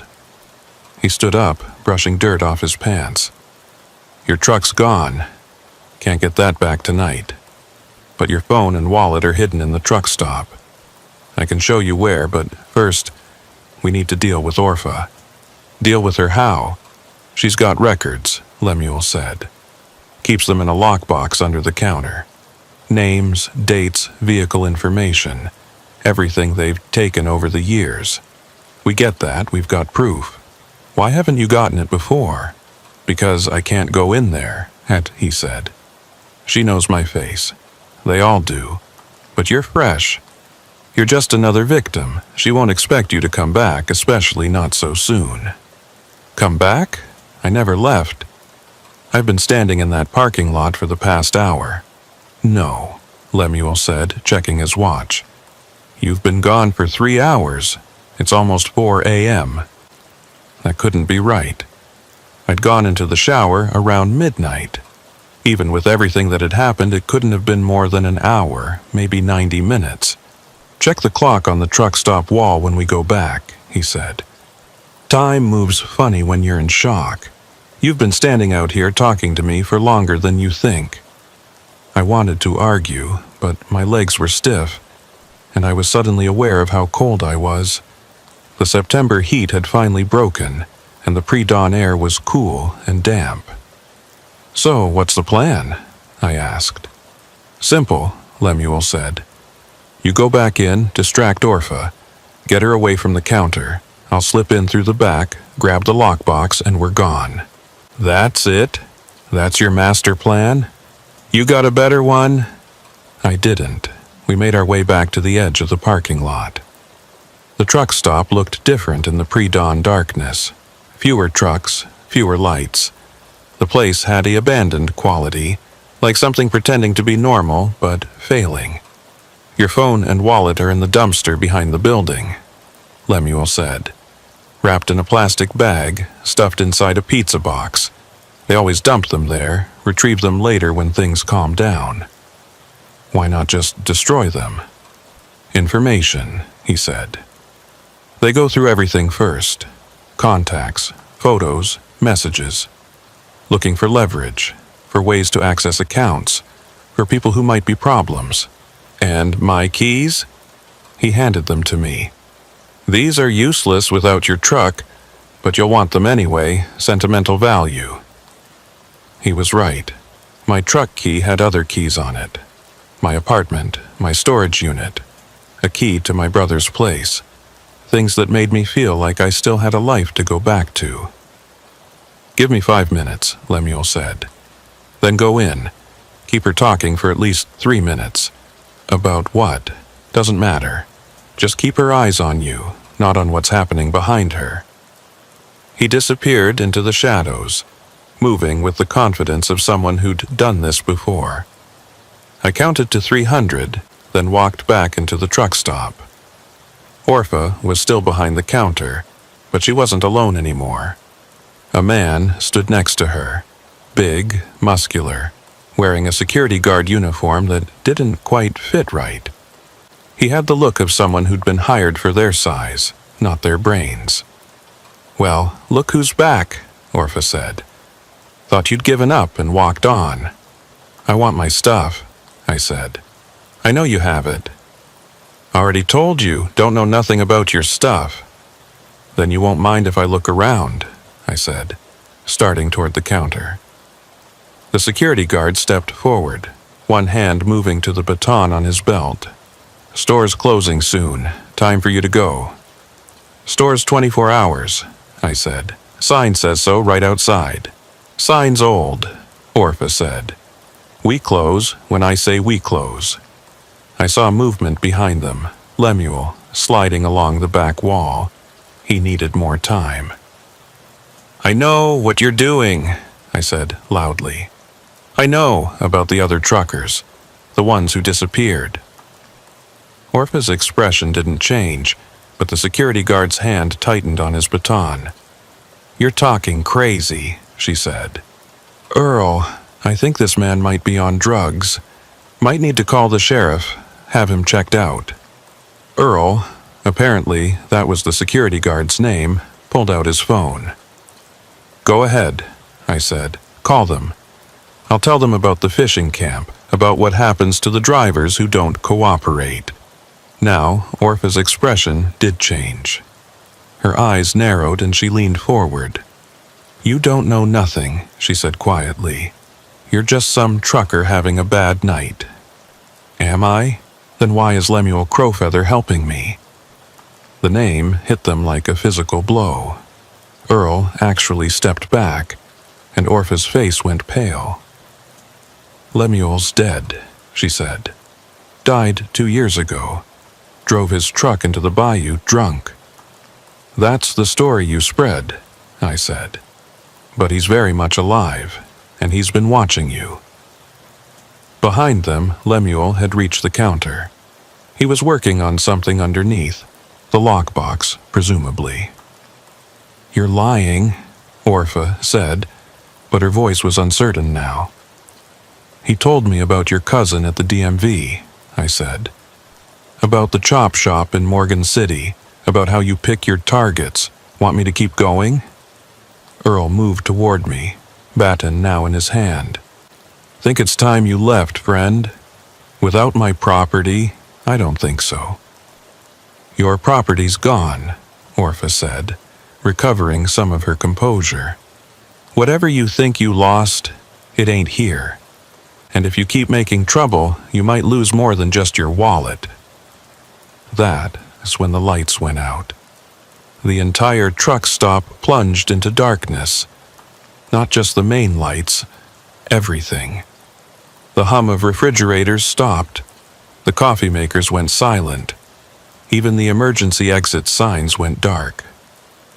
I heard Orpha curse, heard Earl fumbling for a flashlight, and in the darkness, I heard Lemuel's voice just barely audible. "Run!" I turned and bolted for the door, crashing through it just as Earl's flashlight beam swept across where I'd been standing. Behind me, I heard Orpha screaming, not in fear, but in rage. "Find him, both of them, they're here somewhere!" I ran into the parking lot, but instead of heading for the trees where I'd met Lemuel, I went the opposite direction, toward the dumpster he'd mentioned. If my phone was really there, I needed it. The dumpster reeked of rotting food and diesel fuel. I held my breath and started pulling out bags, looking for pizza boxes. Found 3 before I found the right one, and sure enough, there was a plastic bag with my phone and wallet inside. The phone was dead, of course, but the wallet still had everything: my cash, my cards, my CDL. Small victories. "Hey!" Earl's flashlight beam caught me. He was running toward me, baton raised. I grabbed the nearest thing, a broken piece of rebar from beside the dumpster, and stood my ground. He swung first, the baton whistling past my head as I ducked. I brought the rebar up, caught him in the ribs. He grunted, but didn't go down, grabbed my wrist with his free hand. We wrestled for a moment. Him trying to bring the baton down on my head, me trying to keep the rebar between us. Then Lemuel appeared out of nowhere, carrying something heavy. He brought it down on Earl's head, not hard enough to kill, but hard enough to drop him. Earl crumpled to the ground, groaning. "Got it," Lemuel said, holding up a metal lockbox. "Everything's in here, years of records. Now what?" "Now we run," he said. "My car's hidden about a quarter-mile down the road. We need to get there before—" A gunshot cracked through the night. We both dove behind the dumpster as a second shot sparked off the metal. "Should have known you weren't dead, Lemuel." Orpha's voice carried across the parking lot. "Always were too stubborn to die proper." "She's got a gun," I said unnecessarily. "She's got several," Lemuel said. "Keep low, move fast, ready." We ran, zigzagging between parked trucks as more shots rang out. I heard other voices now, more of Orpha's people probably. The truck stop was waking up, but not in a way that would help us. We made it to the tree line just as headlights started flicking on across the parking lot. Lemuel led the way, moving through the underbrush like he'd memorized every root and branch. I stumbled along behind him, the lockbox clutched against my chest, branches tearing at the borrowed clothes that were already too small. "How far?" I gasped. "Not far," he said. "Keep moving." Behind us, I could hear pursuit. Not just footsteps, dogs. They'd brought out dogs. "They've got trackers," I said. "Won't help them," Lemuel said. "Trust me." We burst out of the trees onto a narrow dirt road. An old Honda Civic sat partially hidden in the bushes, covered with a camouflage tarp that Lemuel yanked away. The car looked like it had survived multiple hurricanes badly, rust eating through the wheel wells, duct tape holding the bumper on, one headlight pointing off at an odd angle. "Get in," he said, fumbling with the keys. The engine turned over on the third try, coughing to life like a sick animal. We peeled out, kicking up dirt and gravel, just as flashlight beams appeared at the tree line behind us. "Where are we going?" I asked. "First away," Lemuel said, taking a hard right onto another dirt road. "Then we need to find somewhere with the internet. Upload these records before they catch us." "Upload them where?" "Everywhere. Social media, news outlets, FBI tip line. Make it impossible to suppress." The car's suspension groaned as we hit a pothole. Something under the hood was making a grinding noise that didn't sound healthy. This car going to make it? It's made it this far, Lemuel said, which wasn't reassuring. We drove for maybe 20 minutes, taking random turns, doubling back, making sure we weren't followed. Finally, Lemuel pulled into an all-night diner on the outskirts of Opelousas. The kind of place that served coffee that could strip paint and didn't ask questions about why two men showed up at 4:30 a.m. looking like they'd been through a war. They got Wi-Fi, Lemuel said. Order something. Look normal. Inside, the diner was mostly empty except for an elderly couple in a corner booth and a trucker at the counter who didn't look up from his eggs. We took a booth in the back, and I ordered coffee and toast with hands that wouldn't stop shaking. Lemuel opened the lockbox using a screwdriver from his pocket. Inside were exactly what he'd promised. Records. Dozens of small notebooks, each one filled with neat handwriting. Names, dates, vehicle descriptions, amounts stolen. A catalog of crimes going back 8 years. Jesus, I whispered, flipping through one. There must be 30, 40 names here. 47, Lemuel said. I counted while you were getting your wallet. 47 drivers over 8 years. Most listed as accidents or voluntary disappearances. I found one entry that made my stomach turn. Marcus Webb, September 2019. Freightliner, Columbia. Disposed of in Bayou, Sorrel. I looked up at Lemuel. Disposed of? Not everyone cooperates, he said quietly. Some fight too hard. Some figure out too much. Those ones don't get released with destroyed credit. They just disappear completely. My name was in there too, in the most recent entry. Hiram Stonefield, September 2023. Freightliner Cascadia, in progress. We need to photograph all of this, Lemuel said, pulling out a flip phone that looked even older than his car. Every page. Then we send it everywhere we can think of. That phone doesn't have a camera, I pointed out. No, but yours does. He nodded at my phone, which I'd plugged into the diner's outlet to charge. Should have enough juice by now. I powered it on. Immediately it started buzzing with missed calls and texts. My dispatcher, wanting to know why I'd missed my pickup. My daughter, just saying hi. Caroline from the dating app, wondering if I was okay since I hadn't responded to her last message. 47 drivers, and I'd almost been 48. We spent the next hour photographing every page. The waitress refilled our coffee twice, never commenting on what we were doing. Maybe she couldn't see from her angle, or maybe she'd learned not to see things in a place like this. We need more than just photos, I said. We need someone to believe us. I know a journalist, Lemuel said. Works for the Advocate in Baton Rouge. She's been investigating missing truckers for a while. Never could prove anything, but this, he tapped the notebooks. This is proof. What's her name? Marcy something. I've got her card in the car. That's when I noticed the trucker at the counter had turned around and was watching us. He was older, maybe 60, with a grizzled beard and eyes that had seen too much. You boys look like you're in trouble, he said.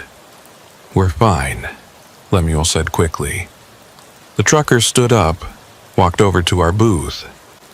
Up close, I could see a name patch on his shirt. Zephaniah Doomhammer. Hell of a name. I heard what you were saying, Zephaniah said quietly. About the Bayou Rest. About Orpha. You know her, I asked. Every trucker who runs through Louisiana knows about the Bayou Rest, he said. We all know to avoid it if we can, but sometimes you can't. Sometimes it's the only stop for 50 miles when you're running out of hours. He pulled out his own phone, showed us a photo. It was a younger man, maybe 30, standing next to a Peterbilt. My nephew, Zephaniah said. Went missing 2 years ago. Last place he was seen? The Bayou Rest. What was his name? Lemuel asked, already flipping through the notebooks. Timothy Doomhammer. Lemuel found it. October 2021. Peterbilt 579. Processed successfully. Zephaniah's face went hard. Processed. It means they got everything, Lemuel said softly. His truck, his accounts, his identity. He might still be alive, but he's not Timothy anymore, Zephaniah finished. They erased him. We're going to expose them, I said. Upload all of this, make sure everyone knows. That won't be enough, Zephaniah said. Orpha's got protection. Local cops, state officials. You upload this, it'll disappear. You'll disappear. Then what do you suggest? He smiled, but it wasn't a pleasant expression. I suggest we handle this the old way, the trucker way, which is CB radio, he said. Every trucker in Louisiana's got one. We start spreading the word, trucker to trucker. No internet for them to scrub, no officials to suppress it. Just drivers warning drivers, like we've always done. That'll take too long? Lemuel said. No, it won't, Zephaniah said. There's a convoy heading through tonight. 150 drivers, all heading to New Orleans for a delivery. They'll be passing the Bayou rest around dawn. If we can reach them, get them to stop and see what's really happening there. Orpha will run, I said. Not if she doesn't know they're coming, Zephaniah said. Not if she thinks it's just another morning. I looked at Lemuel. You know the place better than anyone. Could we get back there without being seen? There's a service road, he said slowly. Runs behind the truck stop. Orpha's people don't watch it because it's been officially closed for years.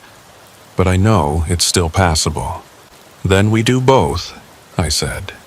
Upload everything to the journalist, but also bring the convoy. Cover all our bases. Zephaniah nodded. I'll start making calls.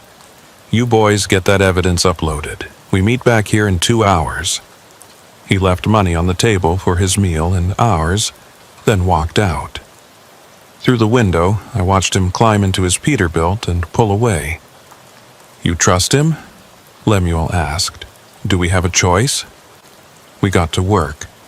Using the diner's Wi-Fi, I uploaded every photo to 3 different cloud services, then emailed them to the journalist Lemuel knew, along with a detailed explanation of what had happened.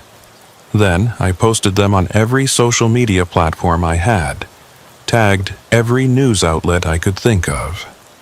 Within minutes, my phone was ringing. The journalist, Marcy Chen, wanting to verify the information. I put her on speaker, let Lemuel tell his story. She said she'd have a photographer and a camera crew at the Bayou rest by dawn. This is really happening, I said after hanging up. If we survive until dawn, Lemuel said, Orpha's not going to go down easy. She's got too much to lose. My phone buzzed with a text from an unknown number. You think you're clever, but you forgot something. Your truck's low jack is still active. We know exactly where you are. I showed it to Lemuel. His face went pale. We need to go. Now. We threw money on the table and ran for his car, but as we reached it, we saw them. 2 pickup trucks pulling into the parking lot, moving fast. Orpha's people had found us. Back door, Lemuel said, pulling me toward the diner's rear entrance.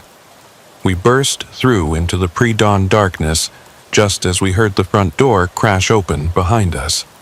The diner backed up to a drainage canal, one of those Louisiana waterways that's half river, half sewer. Without hesitation, Lemuel jumped in.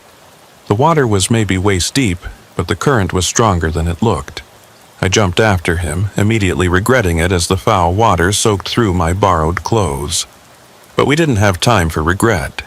We waded along the canal, hidden by its concrete walls, listening to the shouts from the parking lot above. They went out back, someone yelled. Check the canal." That was Orpha's voice. We moved faster, the lockbox held above my head to keep it dry. The canal ran under a road bridge about 100 yards ahead. If we could make it there, a flashlight beam swept over the water behind us. Then another. "There, in the water."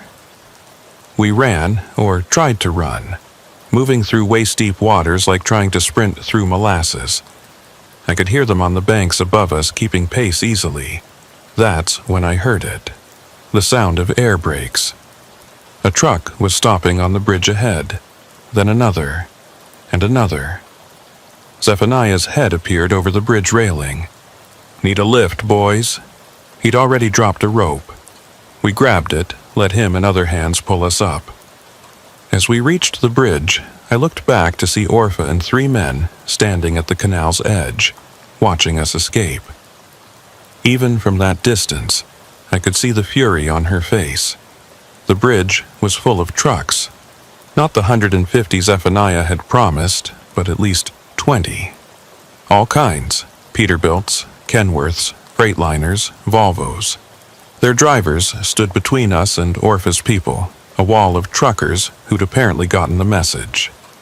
"Every one of us has heard stories about the Bayou Rest," Zephaniah said loudly enough for Orpha to hear.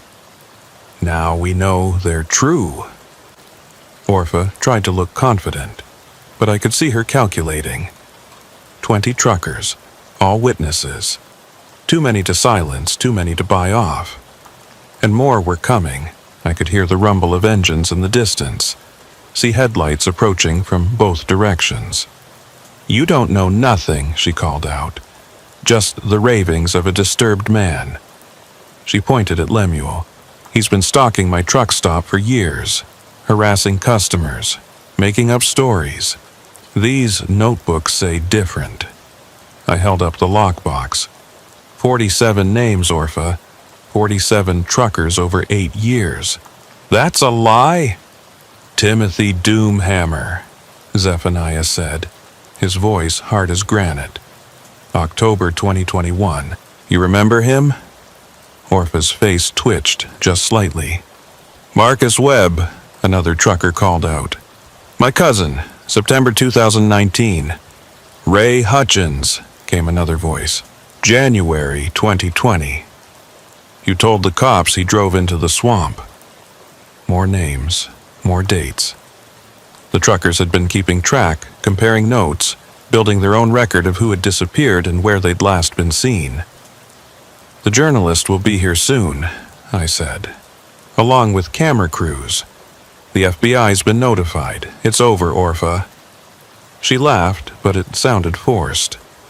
"You think the local cops are going to let some outsider journalist make trouble? You think the FBI cares about a few missing truckers? They care about interstate commerce violations," Lemuel said. "They care about organized theft rings crossing state lines. They care about murder." That word, murder, hung in the air like a physical presence. "You can't prove nothing," Orpha said. But she was backing away now, her men moving with her. "We don't have to prove it all," I said. "Just enough to get real investigators looking. And once they start pulling threads..." A siren wailed in the distance, then another. Not local cops. State police, from the sound of it. Someone had been making calls. "This ain't over," Orpha snarled. "You don't know who you're messing with. We got friends in places you can't imagine." "So do we," Zephaniah said. "Every trucker in America, for starters." More trucks were arriving now, filling the road in both directions. Word had spread fast on the CB network. The convoy Zephaniah had mentioned was turning into something bigger. A gathering, a reckoning. Orpha and her men retreated to their vehicles. As they drove away, she locked eyes with me through her window. The look she gave me wasn't defeated. It was promising that this wasn't finished. "She'll run," Lemuel said. "Probably got money stashed, fake IDs ready. She's been planning for this day." "Let her run," I said. As long as she's running, she's not hunting truckers. The sun was coming up now, painting the Louisiana sky in shades of orange and pink. The state police arrived, followed shortly by the news van. Marcy Chen, the journalist, turned out to be a small woman with intense eyes and a voice recorder that never stopped running. We spent the next 3 hours telling our stories. Me, Lemuel, Zephaniah, and a dozen other truckers who'd had close calls at the Bayou Rest over the years. The notebooks were taken as evidence. The truck stop was cordoned off as a crime scene. They found things. In the back office, more records. In a storage building behind the main structure, personal effects from missing drivers, wallets, phones, keys, all cataloged and labeled like trophies. And in Orpha's desk, a list of future targets, complete with photos and schedule information. My name had been circled in red, but they didn't find Orpha, or Earl the security guard, or the others Lemuel had identified as part of the ring. They'd vanished like smoke, leaving behind only evidence of their crimes. They had an escape plan, the lead state investigator told me. Probably had it for years. People like this, they know eventually their luck runs out. My truck was found 3 days later in Morgan City, already partially stripped. Insurance covered most of it, but I was out of work for 2 months while everything got sorted. The dating app woman, Caroline, turned out to be more understanding than I'd expected. We're still talking, taking things slow. Lemuel disappeared the day after everything went down. Left a note saying he'd done what he'd come to do, and now he needed to find a new purpose. I hope he did. Zephaniah started a trucker safety network, spreading information about dangerous stops, suspicious situations. It's all CB-based, old school, impossible to hack or suppress. The Bayou Rest is on the permanent blacklist. The FBI investigation is ongoing. They've connected the Bayou Rest ring to similar operations in 3 other states. Turns out, Orpha was part of something bigger, something that had been preying on truckers for decades. They've made some arrests, but the main players are still out there somewhere. I got a postcard last month. No return address, postmarked from Mexico. All it said was, "Not over. OT." Orpha Thornwick, letting me know she's still out there. I keep driving, changed companies, changed routes, but I'm still out here on the highways. I avoid Louisiana mostly, though sometimes work takes me through. When it does, I drive straight through. No stops. Extra fuel tanks to make sure I don't have to pull over. But here's the thing about being a trucker. We talk to each other. We share information. We watch out for our own. Every driver out here knows about the Bayou Rest now. Knows about Orpha and her crew. Knows to be careful at isolated truck stops, to stay alert in the showers, to keep their keys and phones secure. The Bayou Rest itself is closed now, has been since that morning. The building's still there, slowly being reclaimed by the swamp. Kudzus covering the walls, windows are broken, parking lots cracking apart. Sometimes truckers report seeing lights there at night, shadows moving around the abandoned structure. But no one stops to investigate. It's become a ghost story we tell, a warning disguised as legend. 6 months after everything happened, I was at a truck stop in Arkansas, a nice one, well lit, plenty of people around. I was in the shower, and for just a second, I thought I heard someone try the door handle. My blood went cold, and I was right back at the Bayou Rest, naked and vulnerable. But it was just another trucker who'd gotten the wrong stall number. He apologized through the door, moved on. I finished my shower, got dressed, walked back to my truck without incident. That's the thing about what happened. It stays with you. Every truck stop shower, every isolated rest area, every too friendly attendant who asks too many questions. You get paranoid, but maybe that's not a bad thing. Maybe a little paranoia keeps you safe out here. I still have the lockbox. The cops made copies of everything, but they let me keep the original. 47 names of drivers who weren't as lucky as me. Sometimes I read through them, wondering about their families, their final moments, what happened to them after they were processed. There's a memorial now, unofficial but real. A tree near where the Bayou Rest used to operate, where truckers have started leaving things. Photos, CB antennas, mud flaps with company names. Tributes to the ones who didn't make it out. I stop there sometimes when I'm passing through, add a fresh American flag or clean up the area a bit. Lemuel was right about one thing. Time does move funny when you're in shock. Looking back, that whole night feels both endless and instant, like it lasted forever and happened in a blink. Sometimes I dream about it, about being in that shower, hearing footsteps, knowing something's wrong but not being able to stop it. But I also dream about what came after. The truckers on the bridge, the wall of support, the community coming together. That's the part that matters, really. Not what Orpha and her people took, but what the rest of us did about it. The truth is, trucking's always been dangerous. Long hours, lonely roads, valuable cargo. We're targets just by the nature of what we do. But we're also a brotherhood, a network that spans the entire country. You mess with one of us, you mess with all of us. The Bayou Rest is closed, but there are other places out there. Other Orphas waiting in other truck stops. We know that. We watch for them. We warn each other. We survive by sharing information, by refusing to be easy victims. My phone buzzes sometimes with unknown numbers, texts that say things like, "Still watching," or "See you soon." I know it's her or her people trying to scare me, trying to make me look over my shoulder. But here's what Orpha doesn't understand. I was already looking over my shoulder. Every trucker is. It's how we survive out here. We check our mirrors constantly, watch for vehicles following too close, notice when things don't feel right. That paranoia she's trying to instill? We've already got it. It's part of the job. I'm back on the road full-time now. New truck, a 2020 Freightliner Cascadia that I bought outright with the insurance money and a loan. It's got all the modern safety features, better locks, GPS tracking that I control, even a camera system that records everything around the vehicle. I still stop at truck stops, still take showers, still grab coffee at 3 a.m. from sketchy-looking places. But I'm careful, we all are now.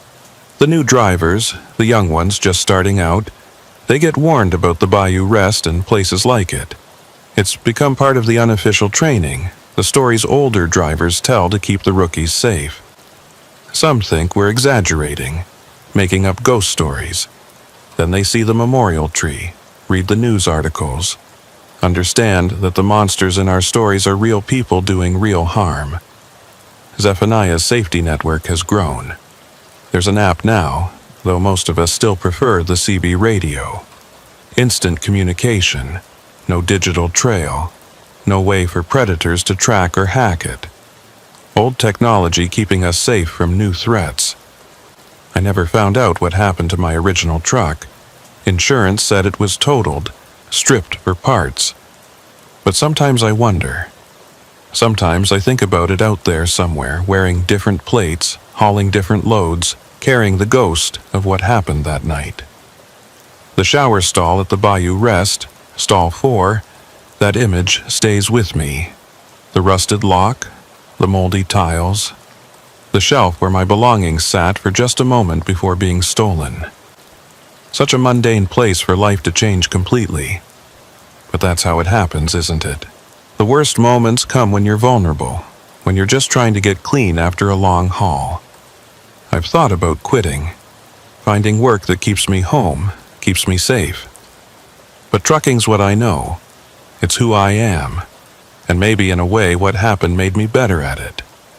More aware, more careful, more connected to the community of drivers around me. We look out for each other now more than ever. If someone doesn't check in, we notice. If someone reports something suspicious, we spread the word. If someone needs help, we show up. That's what Orpha and her kind don't understand. They didn't just attack individual drivers. They attacked all of us. And we responded accordingly. The investigation's still open.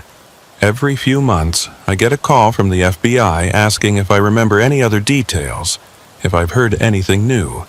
I tell them about the postcards, the texts. They say they're following leads, that they'll find her eventually. Maybe they will. Maybe they won't. But I know something they don't. I know Orpha's afraid now. Those threatening messages. They're not from someone in control.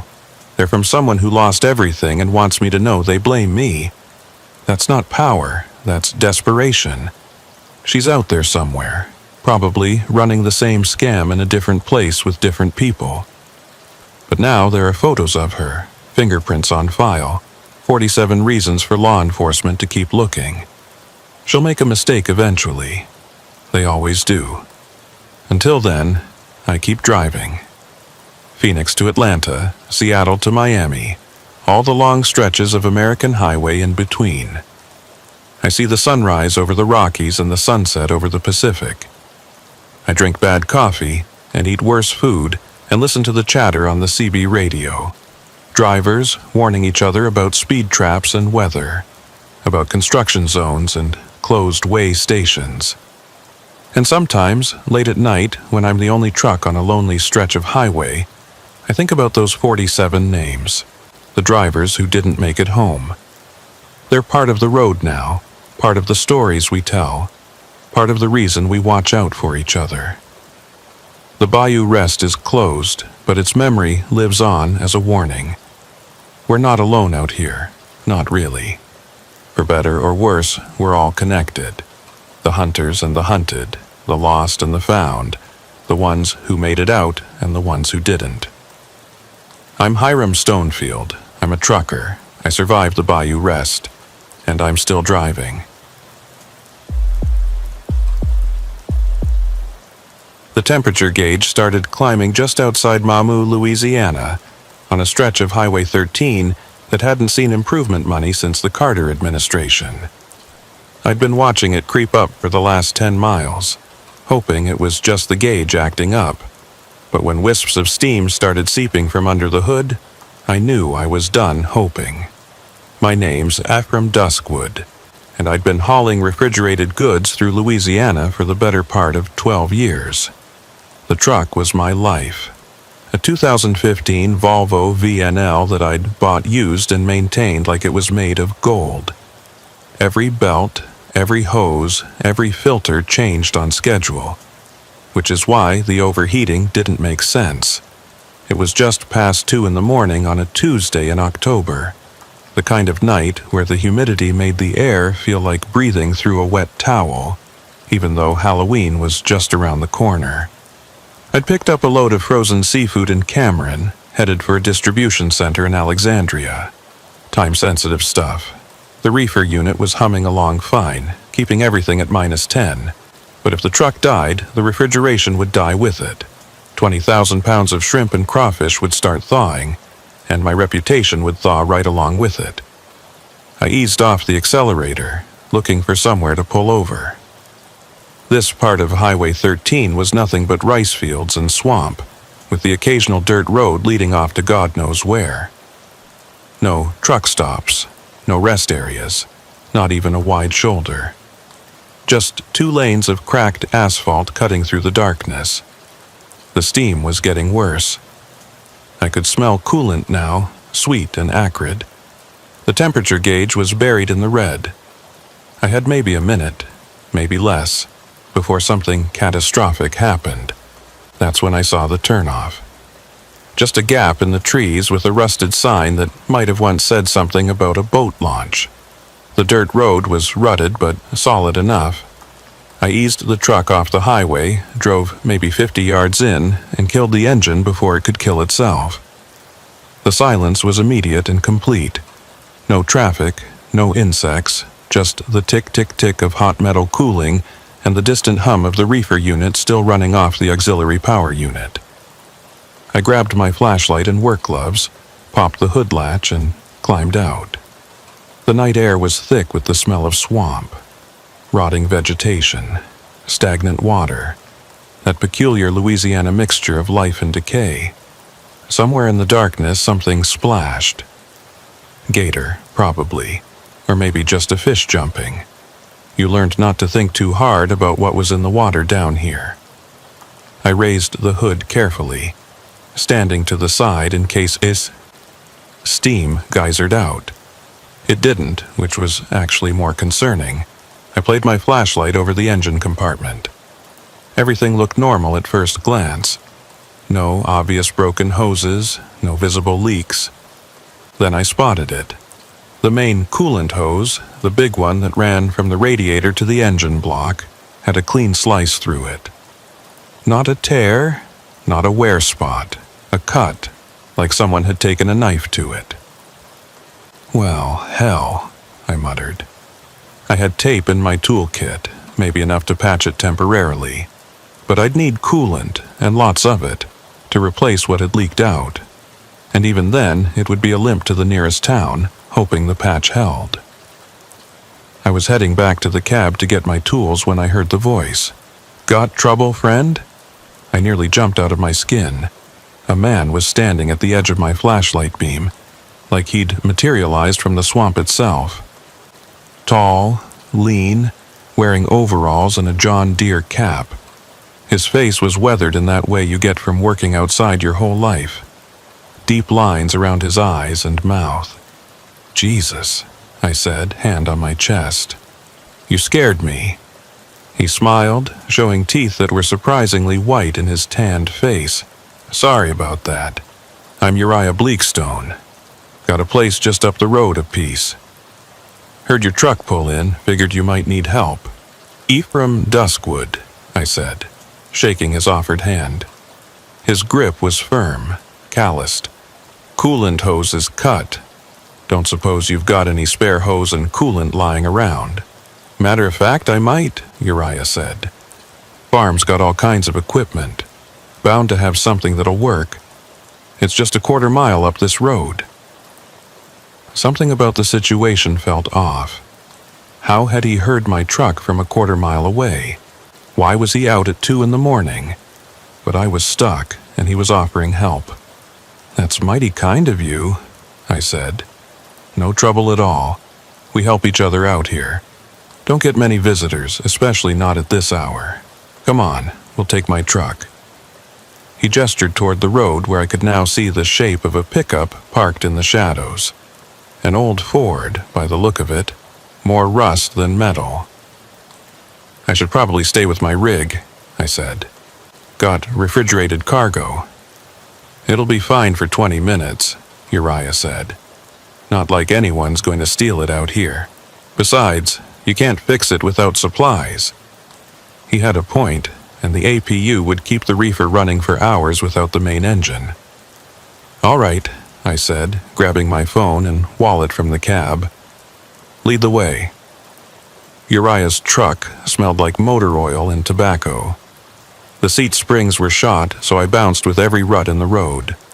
He drove without headlights, navigating by memory or moonlight, I couldn't tell which. "Been farming out here long?" I asked, trying to make conversation. "All my life," he said. "My daddy's land, and his daddy's before that. Back to before the Civil War. Must be tough farming in this swamp." He chuckled. "We make do.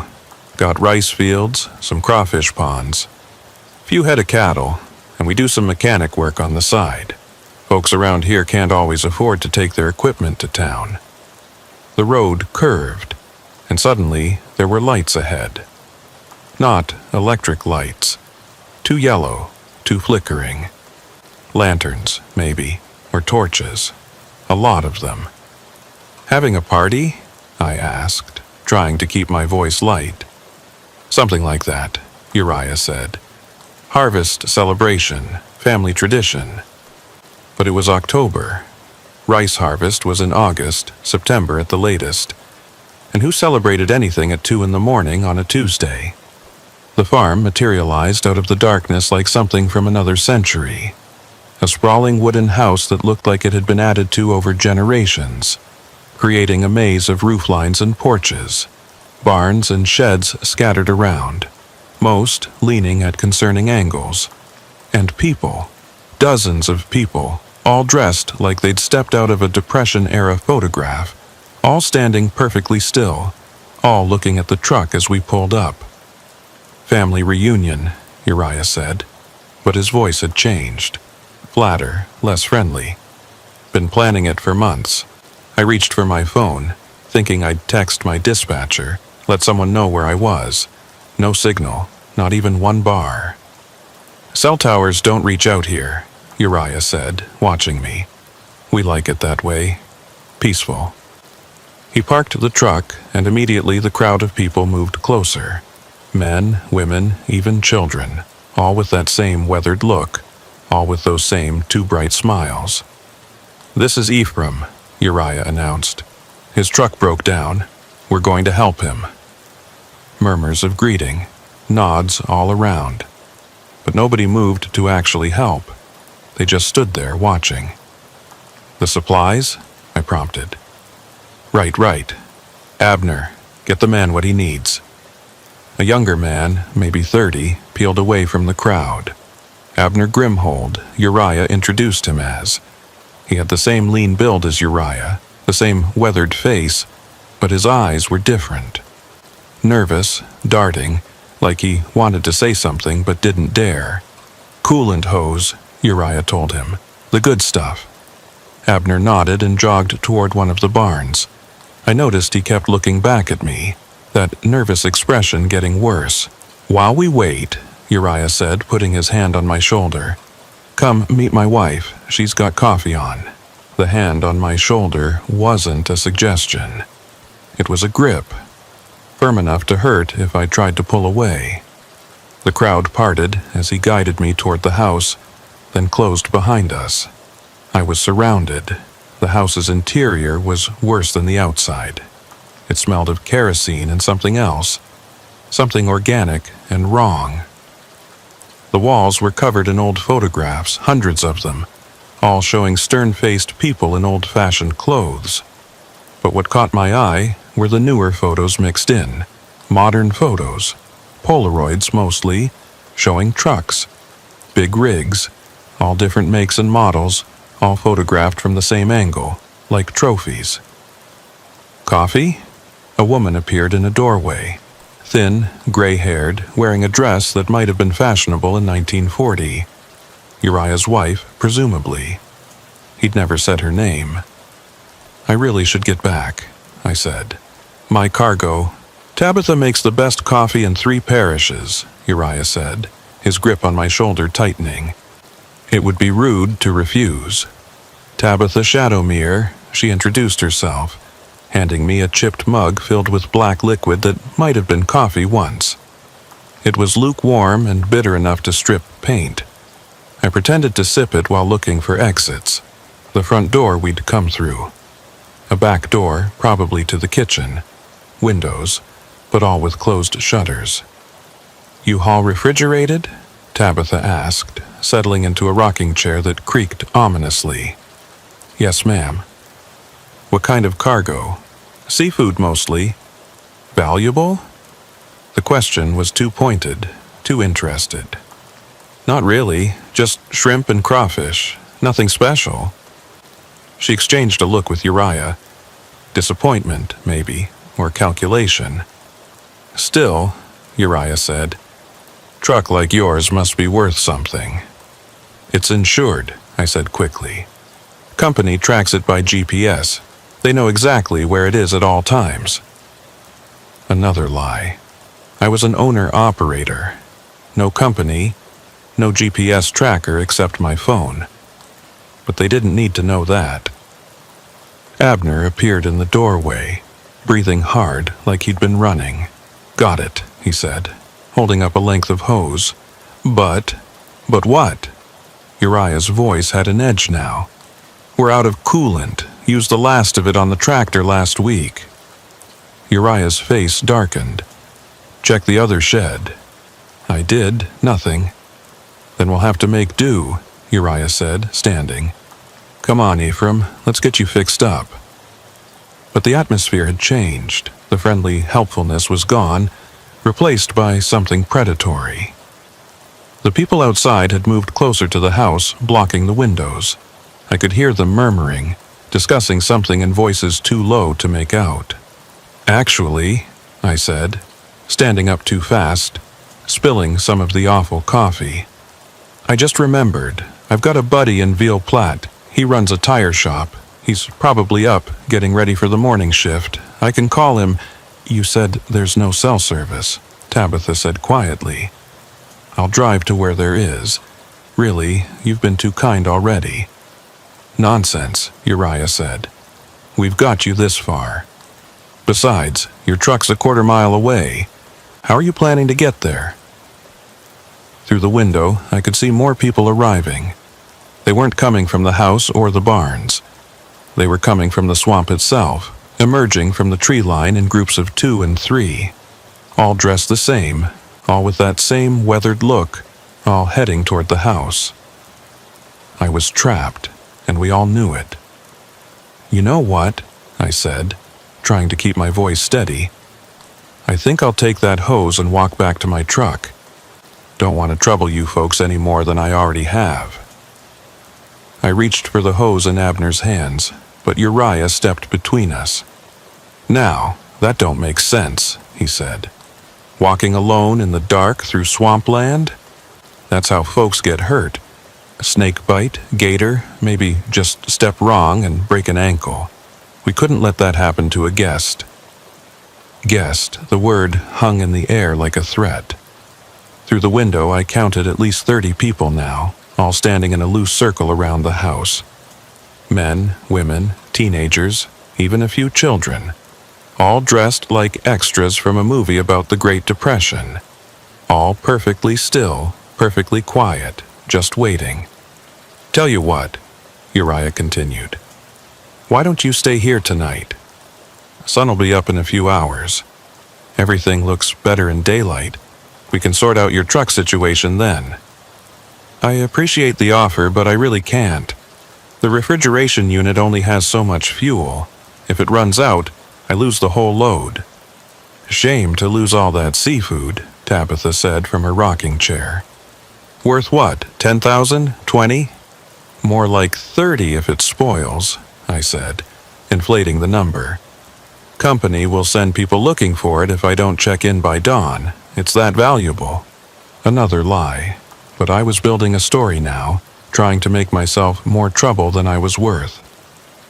Abner shifted nervously by the door. "Maybe we should just let him go," he said quietly. "If people are going to come looking—" "Quiet!" Uriah snapped, and Abner flinched like he'd been hit. That's when I noticed something. Abner was younger than the others, and now that I looked closer, his clothes were different. Newer. His boots were modern work boots, not the ancient leather things the others wore. And his hands, they had the calluses of farm work, sure, but also grease under the nails. Mechanic's hands. He'd cut my coolant hose. I was suddenly sure of it. But why? And why did he look so scared now? "Tell you what," Uriah said, his false friendliness returning. "Let's go check on your truck. Make sure that refrigeration unit's still running. Wouldn't want you to lose your load while we're standing here talking." It wasn't a suggestion. He grabbed my arm, not hard enough to bruise but firm enough to make it clear I didn't have a choice. The crowd outside parted as we exited the house, then closed behind us, following at a distance. Uriah's truck was blocked in now by other vehicles, old farm trucks, a few ATVs, even a tractor. We'd be walking. "Quite a gathering," I said, trying to sound casual. "Family's important out here," Uriah replied. "We stick together, help each other out. Sometimes that means making hard choices." "Like what?" He didn't answer, just kept walking. The dirt road was barely visible in the darkness, but he moved with complete confidence. Behind us, I could hear the others following, not talking, just walking. The sound of dozens of feet on dirt should have been louder, but they moved with an eerie coordination, like they'd done this before. We were halfway to my truck when Abner caught up to us, jogging past the others. "Uncle Uriah," he said, and I filed that relationship away. "Maybe we should—" I said, "Quiet," Uriah said. But Abner didn't back down this time. "This ain't right," he said. "He's not like the others." Others, the word sent ice through my veins. "What others?" I asked. "Shut up, Abner," Uriah snarled. But Abner was working himself up to something, some kind of confession or rebellion. "The ones who don't have nobody," he said, talking fast.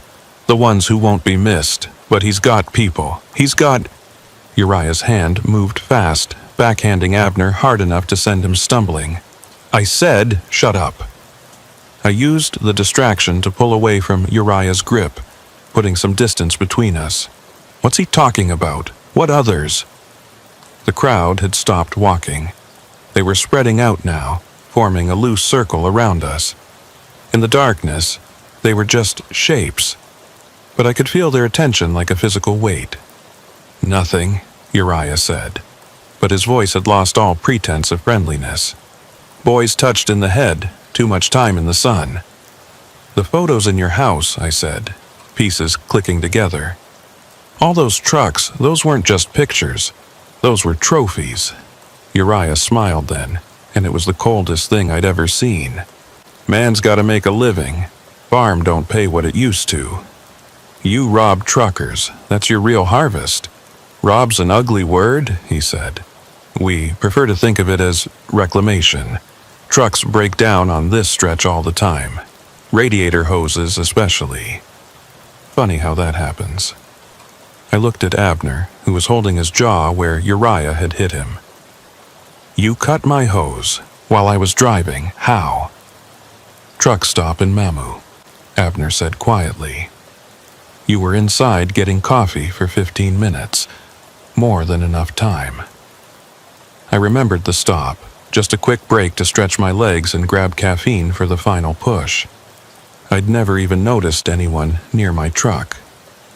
"We pick careful," Uriah said. "One's driving alone.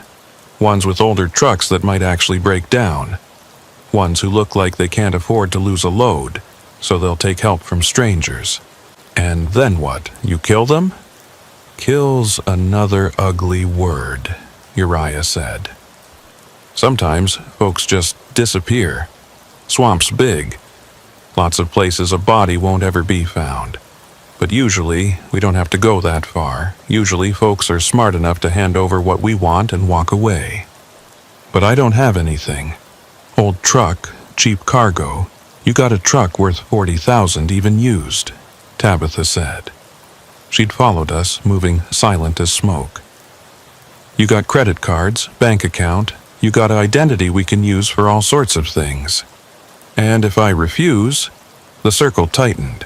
I counted faces now, 37 people, all watching me with the patient hunger of predators who knew their prey was cornered. "Then you become a missing person report that nobody follows up on," Uriah said simply. "Another trucker who abandoned his rig, walked off into the night. Happens more than you'd think." My truck was visible now, just a darker shape against the dark trees. The reefer unit was still humming, still working, my lifeline to the outside world, if I could reach it. "Here's what's going to happen," Uriah said. "You're going to sign over your truck title. You're going to give us your banking information, your passwords, everything. You're going to make this easy, and in return, we'll let you walk to the highway. Someone will pick you up eventually. You'll have a story about getting robbed, but no proof. No way to find us again. This road don't officially exist. This farm ain't on any map. And if I don't?" He pulled something from his pocket, a knife long and well used. Then we do this the hard way, and trust me, friend, you don't want that." The crowd murmured agreement. Some of them were holding tools now, shovels, picks, things that could hurt, things that could kill. But Abner was shaking his head, backing away from his uncle. "This ain't what you promised," he said. "You said we were just going to take the trucks. Nobody was supposed to get hurt." "Nobody has to get hurt," Uriah said, not taking his eyes off me. "Long as everybody cooperates." I saw my chance then. Not in running. I'd never make it to my truck before they caught me. But in the division between Uriah and Abner, the nephew who'd been pulled into something he wasn't comfortable with. "How many?" I asked Abner directly. "How many truckers have disappeared out here?" "Don't answer that," Uriah warned. But Abner was past caring. 12, he said. 12 in the past 3 years. Most walked away, but some... He trailed off, unable to finish. "Some are still out there," I said, nodding toward the swamp. "In the water, in the mud." "Enough," Uriah said, raising the knife. "Decision time, Mr. Duskwood. Easy way or hard way?" That's when we heard it. A sound that didn't belong in the pre-dawn swamp. An engine. No, multiple engines. Getting closer.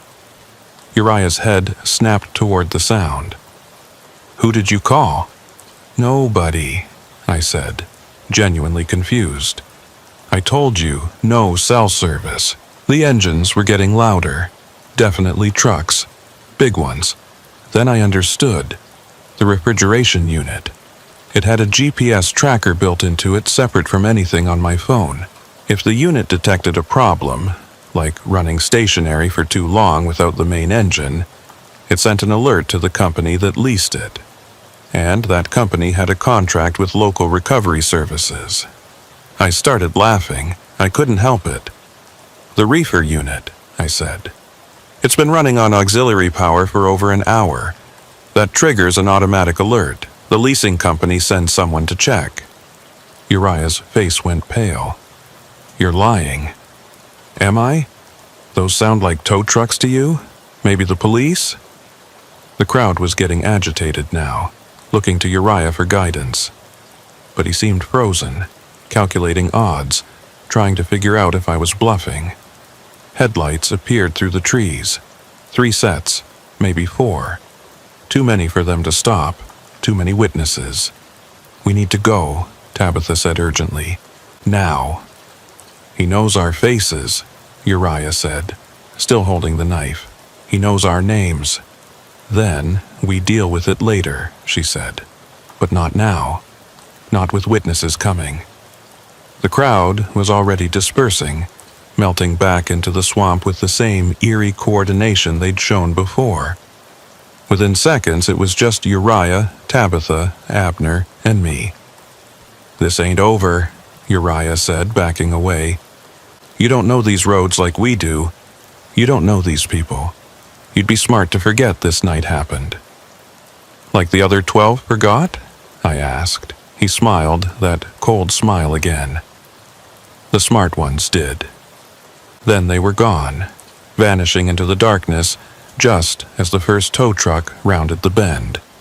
It wasn't police, just a recovery service, 2 trucks with amber lights flashing. But they'd saved my life. The driver of the lead truck was a young guy, confused about why he was out here. "Got an alert about a reefer unit in distress," he said. "You having trouble?" "Coolant hose," I said, my voice shaky. "But I've got it handled. Sorry for the false alarm." He looked at me strange. I was sweating, shaking, probably looked like hell. "You okay, man?" "Yeah," I lied. "Just been a long night." It took some convincing, but eventually they left. I used the hose Abner had given me and what little coolant I had left to patch my truck together. It wasn't pretty, but it would get me to the next town. As I was finishing up, I found something tucked under my windshield wiper. A note, hastily scrawled, "Get out of Louisiana. Don't come back. They don't forget." It wasn't signed, but I recognized the grease-stained fingerprints. Abner, trying to warn me. I drove out of there as fast as my damaged truck would go, didn't stop until I hit the truck stop in Alexandria. In the light of day, surrounded by other truckers and normal people, the whole thing felt like a nightmare. But the cut in my coolant hose was real. The note was real. The memory of 37 people emerging from the swamp was very, very real. I sat in that Alexandria truck stop for 3 hours, nursing coffee that had gone cold and trying to decide what to do. Call the police? And tell them what? That I'd been threatened by swamp people who may or may not have killed 12 truckers. I had no proof except a cut hose and a handwritten note. The farm wasn't on any map, Uriah had said. The road didn't officially exist. But I couldn't just drive away either. 12 truckers, maybe more. Some of them probably had families still wondering what happened, still waiting for them to come home. I was refilling my coffee when another trucker sat down across from me. Older guy, maybe 65, with arms covered in military tattoos and eyes that had seen everything. "You look like you've had a night," he said. "You could say that. Truck trouble? Something like that." He studied me for a moment, then leaned in closer. "Let me guess. Broke down on Highway 13 somewhere near Mamu. Had some locals offer to help." My blood went cold. "How did you know?" "Because you've got that look," he said. "Same look I had 15 years ago when it happened to me. Same look every trucker gets when they meet the Bleakstone clan. You know about them. Every old-timer who runs through Louisiana knows about them," he said. "Or knows to avoid that stretch of 13 after dark. You're lucky you got out." "There are bodies in that swamp," I said quietly. "Truckers who didn't get out." "I know," he said. "But proving it, that's something else. That family's been living in that swamp for over 150 years. They know every bog, every bayou, every place a body can disappear and never be found. And they've got connections, judges, sheriffs, people who look the other way.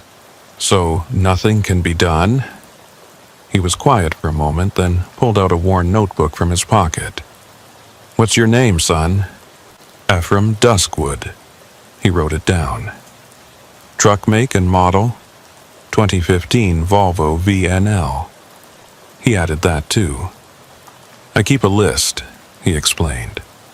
"Every trucker who's had a run-in with them and lived to tell about it. Everyone who didn't. Been doing it for 15 years, ever since they tried to get me. How many names? Counting you? 43 who got away. Best guess? Maybe twice that many who didn't." Jesus. "It ain't just the Bleakstones," he continued. "There are families like them all through the Deep South, living in places that time forgot, making their own laws, taking what they want. Truckers are easy targets. We're alone. We're carrying valuable cargo, and if we disappear on some back road, it can take weeks before anyone starts looking in the right place." He showed me his notebook. Pages and pages of names, dates, locations, a catalog of near misses and probable murders that nobody was investigating. "Why don't you take this to the FBI?" I asked. "I did, 3 times. They said without bodies, without proof, it's just speculation. And the one time they did send agents down to that swamp, the Bleakstones were ready. Everything cleaned up, everyone with alibis, the whole family playing dumb country folk who wouldn't hurt a fly. So they just keep doing it. They get bolder every year," he said. "Used to be they'd only hit maybe 1 or 2 trucks a year. Now, from what I'm hearing, they're taking 1 a month during the busy season." I thought about Abner, the nephew who'd seemed reluctant, scared even. "Not all of them are willing participants," I said. "The younger one, Abner, he tried to warn me." The old trucker nodded. "There's always 1 or 2 who don't have the stomach for it," But family loyalty runs deep in places like that. Even the reluctant ones won't turn on their blood.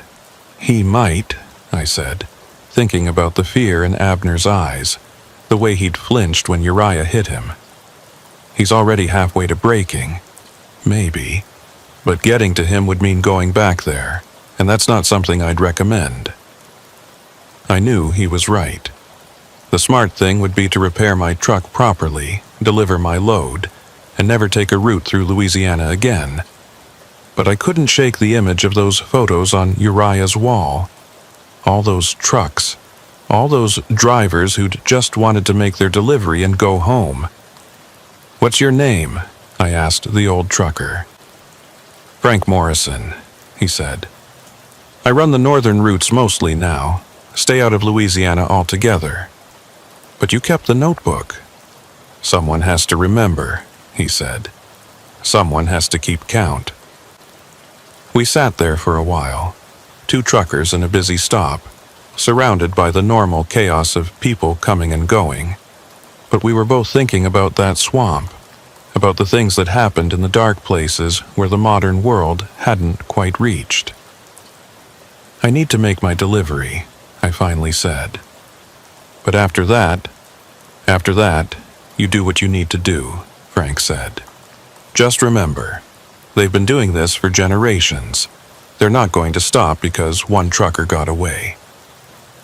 I made my delivery in Alexandria, got my truck properly repaired, and should have headed north, back to safer roads. Instead, I found myself researching. The Bleakstone name appeared in old records, property deeds, census data, court documents going back to the 1850s. Always in the same area, always keeping to themselves. There were newspaper articles too, mostly from decades past. Mysterious disappearances, unexplained accidents, bodies found in the swamp that were too decomposed to identify. And there was a pattern. Every few years, someone would try to investigate. A sheriff in the 1970s who'd started asking questions and then suddenly retired.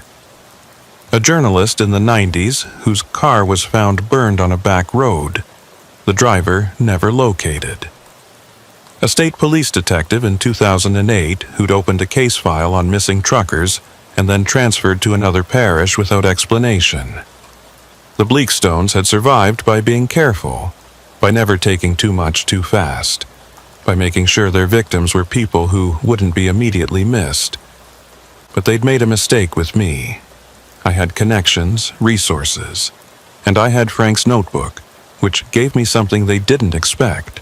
A pattern, a history, names and dates that could be verified.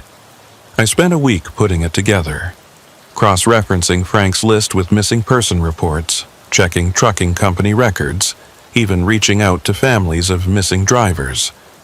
The picture that emerged was damning. Trucks that had supposedly broken down on Highway 13 and were never recovered. Drivers who'd last been seen at truck stops in Mamou or Ville Platte. Credit cards that had been used after the drivers disappeared, always for cash advances, always in small towns near the Bleakstone property. But I needed more than circumstantial evidence. I needed proof, and there was only one way to get it. I called Frank. "I'm going back." "That's suicide, son." "Maybe, but I've got a plan." "What kind of plan?" "The kind that requires backup. How many of those 43 truckers who got away would be willing to help?" He was quiet for a moment. "To do what exactly? To end this, once and for all?" "That's vigilante talk." "No," I said, "that's justice talk. We're not going to hurt anyone, but we're going to make sure they can't hurt anyone else." It took 3 days of phone calls, but in the end I had 7 truckers willing to help. All of them had encountered the Bleakstones and survived. All of them had lost friends or heard of someone who disappeared on that stretch of road. We met at a truck stop in Lafayette to plan. There was Frank, of course. Then Miguel Reeves, whose brother had vanished on Highway 13 5 years ago. Tom Washington, who'd escaped the Bleakstones by ramming through their roadblock and destroying his truck in the process. Janet Pike, one of the few female truckers who'd encountered them. They'd underestimated her because of her gender, giving her the chance to escape.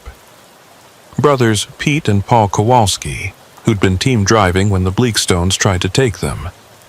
And finally, young Marcus Chen, whose father had disappeared on that road when Marcus was just a kid. "Here's what we know," I said, spreading out maps and photos on the table. The Bleakstones own about 300 acres of swampland. One main access road, but probably dozens of trails and paths only they know about. The main compound is here. I pointed to a satellite photo I'd managed to find, about a quarter mile from Highway 13. "How many of them?" Tom asked. "At least 40, based on what I saw. Men, women, teenagers, all family, all loyal to Uriah. Except maybe Abner," I added. "He's the weak link. Young, scared, doesn't want to be part of it." "So what's the plan?" Janet asked. "We don't go in guns blazing," I said. "That's what they'd expect, and they know that swamp better than we ever will. Instead, we make them come to us." I explained my idea. It was risky, required precise timing, and depended on the Bleakstones being predictable. But if it worked, we'd have evidence that couldn't be ignored. "You're using yourself as bait," Frank said when I finished. "Someone has to, and I'm the one they want most right now. I got away, and I know too much." "This is crazy," Paul Kowalski said.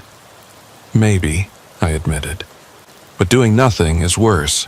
How many more truckers are going to disappear while we sit here debating?" We spent the rest of the day preparing. Cameras to document everything. CB radios for communication. And most importantly, contacting people on the outside. Journalists, state police from other parishes, even a contact Tom had in the FBI. We gave them all the same message. On October 30th, something was going to happen on Highway 13 near Mamu. Be ready. The night of October 29th, I drove my truck back down Highway 13. Same route, same time of night, even carrying another load of seafood. I wanted everything to be familiar, to make the Bleakstones think I was just another stupid trucker who hadn't learned his lesson.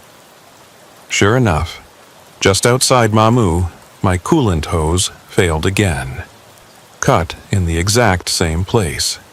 Abner hadn't lost his touch. I pulled over at the same turnoff, went through the same routine of checking the engine. And just like before, Uriah appeared out of the darkness. "Well, well," he said. "Ephraim Duskwood. Didn't think we'd see you again." "Had to make the delivery," I said, trying to sound nervous. "This is the fastest route." "Foolish," he said, "very foolish." This time, he wasn't alone. At least a dozen men emerged from the trees, all armed. They'd learned from last time. "No recovery service coming to save you tonight," Uriah said. "We disabled that GPS unit while you were driving.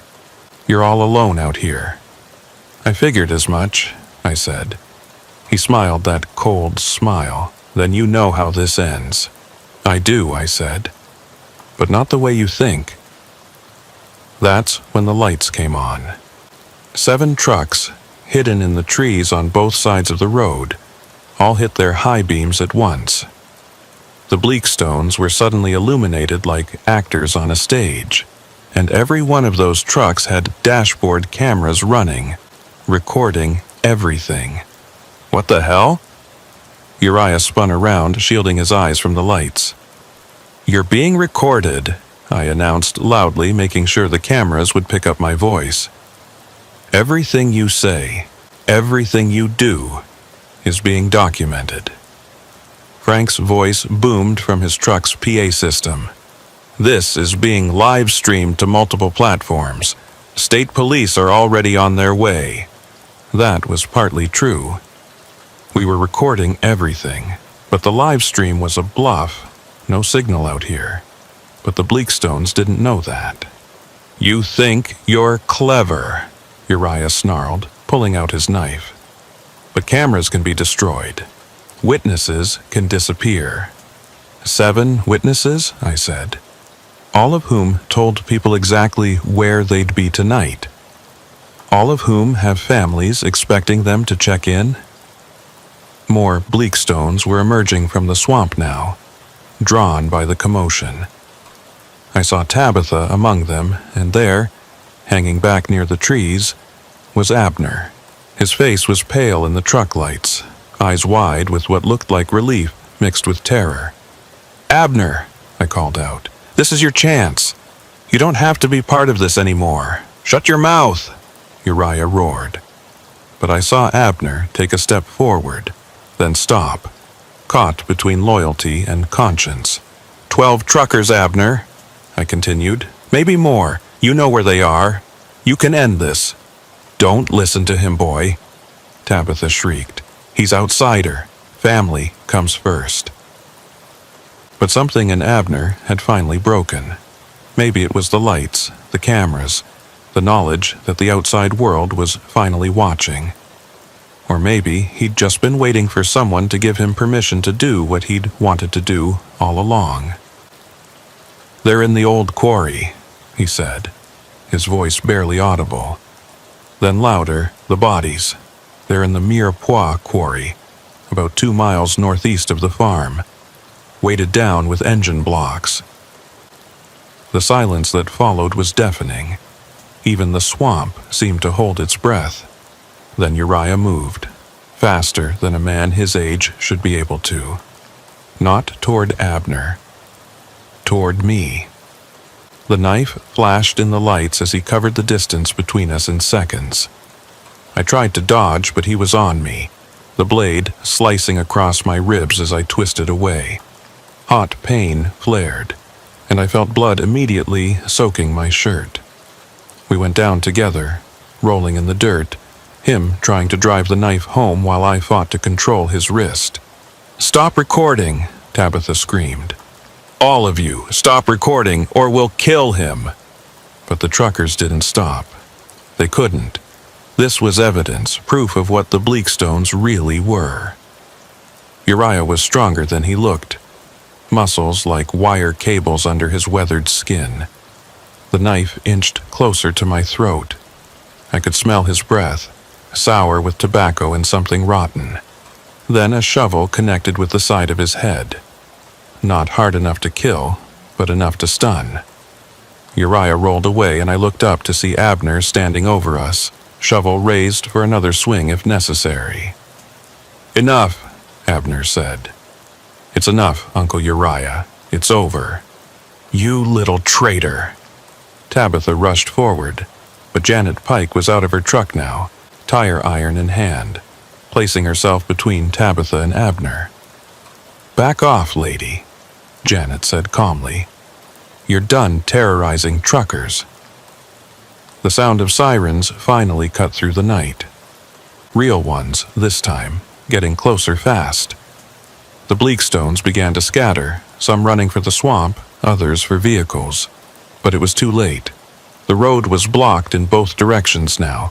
Police cars, state troopers, even an FBI van. Uriah struggled to his feet, blood running from where Abner had hit him. He looked at his nephew with pure hatred. "You destroyed us. Your own blood." "You destroyed us," Abner shot back. "The moment you killed the first trucker, I was just too scared to stop you." The police moved in then, weapons drawn, shouting orders. The Bleakstones who hadn't fled were forced to the ground, cuffed, arrested. Uriah and Tabitha were among them, still cursing Abner, threatening him even as they were read their rights. An EMT worked on my ribs. The cut was long but not deep, needing stitches but nothing critical.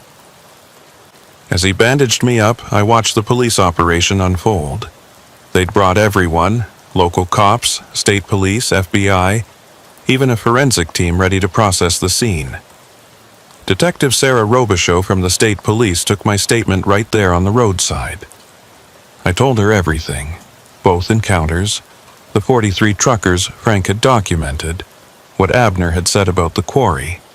She listened, asked careful questions, took notes. "We've been trying to crack this family for years," she admitted. But they were careful, connected. We needed something like this. Multiple witnesses, video evidence. One of them turning witness. "What happens to Abner?" I asked. "Depends on what he knows, what he's willing to testify to. He's young. Seems like he was coerced. Prosecutor might offer him a deal if he cooperates fully." Frank came over as the detective moved on to interview others. "You did it," he said. "You actually did it." "We did it," I corrected. "All of us." By dawn, the Mirepoix quarry had been located. It took 3 days to drain enough water to start recovering bodies. The final count was worse than anyone had imagined. 19 truckers over a 15-year period. Some had been reported missing, others had simply vanished without anyone to report them gone. Each body told a story of violence, of lives cut short for the contents of a wallet or the value of a truck. The trial was a sensation. 41 members of the Bleakstone family were eventually arrested, though only 23 were charged with serious crimes. Uriah and Tabitha got life without parole. Others got sentences ranging from 5 to 30 years depending on their level of involvement. Abner testified for the prosecution. He laid out the entire operation, how they chose victims, how they disposed of bodies, how they sold the trucks through a network of chop shops across 3 states. His testimony was devastating, and when it was over, he entered witness protection. Last I heard, he was somewhere in the Pacific Northwest, working as a mechanic under a new name, trying to build a life free from the shadow of his family's crimes. The trucking community responded in force. A memorial was erected on Highway 13, near where so many had disappeared. 19 names carved in granite, with space left for any others who might be found. Truckers stop there sometimes, leave flowers or small tokens. It's become a place of pilgrimage, a reminder of what can happen when we don't watch out for each other. I kept driving for another 2 years, but it was never the same. Every breakdown, every offer of help from a stranger, every isolated road at night, they all carried echoes of that swamp, of Uriah's cold smile and the knife flashing in the headlights. The scar on my ribs ached whenever it rained, a permanent reminder. Eventually, I sold my truck and took a job as a dispatcher. It's safer, more predictable. I sleep in my own bed every night instead of in truck stops, but I miss the road sometimes, miss the freedom of it, the solidarity of the trucking community. Frank Morrison still drives, still keeps his notebook, though he hasn't had to add many names lately. The story of the Bleakstones spread through the trucking world like wildfire. Every driver knows now to be careful on isolated roads, to verify offers of help, to trust their instincts when something feels wrong. The Bleakstone property was seized by the state, the farm and buildings demolished. The land is returning to swamp now, nature reclaiming what was always hers. Sometimes people report seeing lights there at night, hearing voices calling for help. But that's just folklore, stories truckers tell. The real Bleakstones are in prison, where they'll stay for the rest of their lives. 5 years have passed since that night on Highway 13. I'm sitting in my office at Shepherd Logistics in Shreveport, going through driver logs and route assignments. It's routine work, far from the danger and uncertainty of long-haul trucking. But every October, when the heat breaks and the Louisiana nights turn cool, I think about that encounter. The phone rings. It's my direct line, not the company number. Ephraim Duskwood? The voice is young, nervous. Yes? My name is, well, that doesn't matter. I heard about what happened with the Bleakstones, all of it. That was 5 years ago, I say carefully. Old news. Not for everyone. See, my family, we have a similar situation. Not Louisiana, Mississippi, about 60 miles east of Jackson. Family that's been preying on truckers for decades. I feel the old chill, the one I thought I'd left behind when I quit driving. Why are you calling me? Because you stopped them. You and those other truckers, you showed it could be done. Call the police. I can't. They own the police in our county. Sheriff's married to my cousin. Deputies are all related somehow. It's like the Bleakstones, but worse, because they're not just taking truckers. They're taking anyone who breaks down on Highway 49. Families, tourists, anyone. I'm already reaching for my old notebook, the one where I kept track of everything during the Bleakstone investigation. What's your name? Call me Daniel. That's not my real name, but it's what I want to be called. Are you part of it, Daniel? Like Abner was? A long pause. I was, until 3 weeks ago when they took a family. Mom, Dad, 2 kids. The kids were maybe 8 and 10. They made me help dispose of the car. The kids' toys were still in the back seat. I close my eyes. It's happening again. Or maybe it never stopped. Maybe for every Bleakstone clan we expose, there are 10 more operating in the shadows of America's back roads. Where are you now? I ask. Truck stop near Meridian. I ran. Took what evidence I could, but it's not much. Some photos, a few documents. They'll come looking for me soon. How many bodies, Daniel? Dozens, maybe over 100. They've been doing this since the 1960s. I look at the photo on my desk. The 7 truckers who helped me stop the Bleakstones. Frank, Miguel, Tom, Janet, Pete, Paul, Marcus. We still keep in touch, still share information about dangerous routes and suspicious incidents. Stay where you are, I tell Daniel. Keep visible, stay in public spaces. I'm going to make some calls. I hang up and immediately dial Frank. He answers on the second ring like he's been expecting my call. Frank, we've got another situation. Mississippi? How did you know? Been hearing rumors for months. Truckers going missing on 49. Locals all say to avoid that stretch after dark. Figured it was only a matter of time before someone reached out. Can you get the others? Already started. Tom's in Memphis, can be there in 3 hours. Janet's running a load through Mobile, but she can divert. The Kowalski brothers are actually in Mississippi right now doing a furniture haul. What about Marcus? Marcus quit driving last year. Got married, has a baby on the way. But he gave me names of other drivers who want to help. There's a whole network now, Ephraim. Truckers who've heard the story, who want to be part of stopping these predators. This is what we've become. Not vigilantes exactly, but a kind of early warning system. A rapid response network for situations the regular law enforcement can't or won't handle. Since the Bleakstones, we've helped expose 3 other operations. Each time, we use the same strategy. Overwhelming documentation, multiple witnesses, and enough media attention that authorities have to act. I'll need a truck, I say. You're coming out of retirement. Just for this. That kid sounds scared, Frank. And if there are really 100 bodies, I know someone with a rig you can borrow. Owner-operator who's laid up with a bad back. He'd be happy to help the cause. Within 6 hours, I'm back behind the wheel of a semi for the first time in 3 years. It's a newer Peterbilt, all digital displays and computer-controlled everything. Different from what I used to drive, but the feel is the same. The height, the power, the sense of being part of something bigger than just a vehicle. I meet Daniel at the truck stop.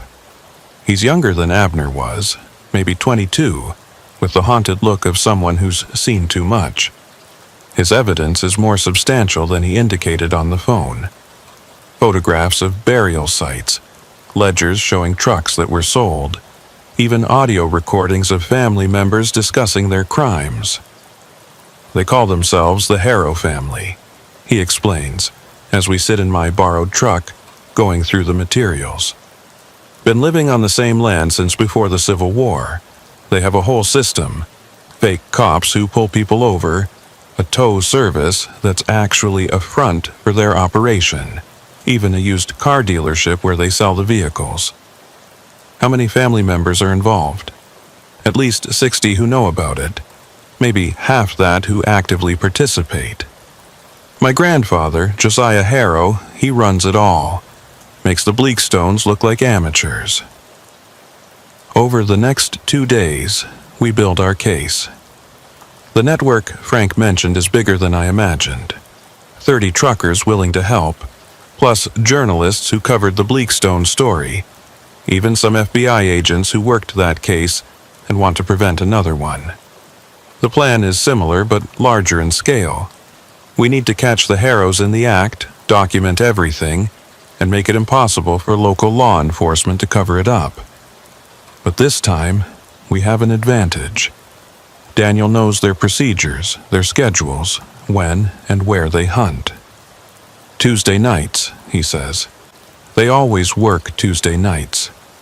Fewer trucks on the road, fewer witnesses. They have a spot on Highway 49, about 10 miles south of McGee. Blind curve, no cell service. They put out spike strips, wait for someone to blow their tires, then the fake cops show up. And people fall for it? The uniforms are perfect. The cars look real, unless you know what to look for. By the time victims realize something's wrong, it's too late. We set it up for the following Tuesday.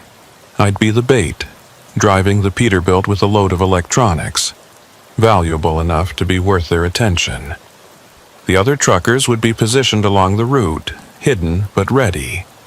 We had drone operators, yes, truckers with drones now, ready to provide aerial footage.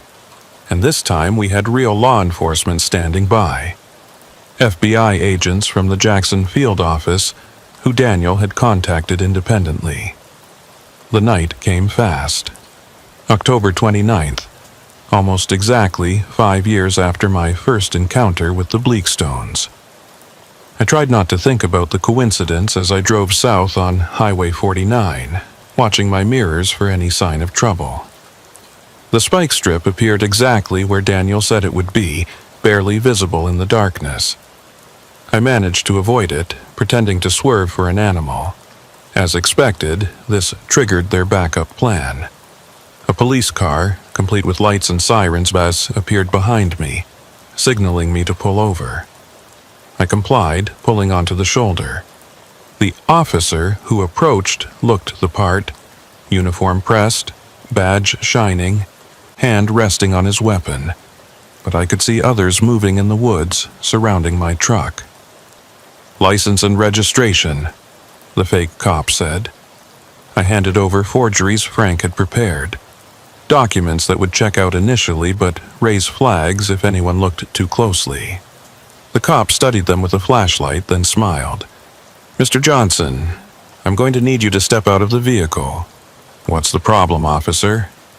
"Step out of the vehicle, sir." I complied and immediately felt a gun pressed against my back. Not from the fake cop, from someone who'd approached from the blind side. "Don't make a sound," a voice whispered. "Just walk toward the trees." This was the moment. I raised my hands, the signal we'd agreed on. The night exploded with light and sound. 30 trucks hit their horns simultaneously while activating every light they had. Headlights, fog lights, work lights. The hidden drones buzzed overhead, their cameras capturing everything. And from the north and south, real police cars with real sirens came screaming down the highway. The Harrows scattered like roaches, but there was nowhere to go. The truckers had formed a perimeter, their vehicles blocking every escape route. The drones tracked those who ran into the woods. and the FBI agents who'd been monitoring everything moved in with practiced precision. The fake cop tried to run, but didn't get 10 feet before Tom Washington tackled him. The one with the gun at my back dropped it and raised his hands, smart enough to know when he was beaten. But the real chaos was at the Harrow compound, 3 miles away. A separate FBI team, working off Daniel's intelligence, raided it simultaneously. They found weapons, uniforms, fake badges, and detailed records going back 60 years. They also found Josiah Harrow trying to burn documents in a barrel behind the main house. Documents that included names, dates, and locations of over 140 murders. The aftermath was even bigger than the Bleakstone case. The Harrow family had connections throughout Mississippi law enforcement, and the investigation led to the arrest of 3 sheriffs, 8 deputies, and 2 judges. The body count, when they finally finished searching all the burial sites Daniel had identified, reached 153. It was one of the largest serial killing operations in American history. Daniel didn't enter witness protection. Instead, he became an advocate, working with families of missing persons to identify victims. Many of the bodies recovered had been listed as missing for decades. Finally, families had closure. The trucking network we'd formed evolved into something more official, the Highway Guardian Initiative. Funded partly by trucking companies and partly by donations, it maintains a database of dangerous areas, suspicious incidents, and missing drivers. It also provides rapid response when a driver reports trouble, coordinating with legitimate law enforcement and media to ensure transparency. I went back to my dispatcher job, but I remain involved with the initiative. We get calls every month, sometimes false alarms, sometimes real threats. We've exposed 7 more operations in the 5 years since the Harrows, though none as large or established. But here's the thing that haunts me.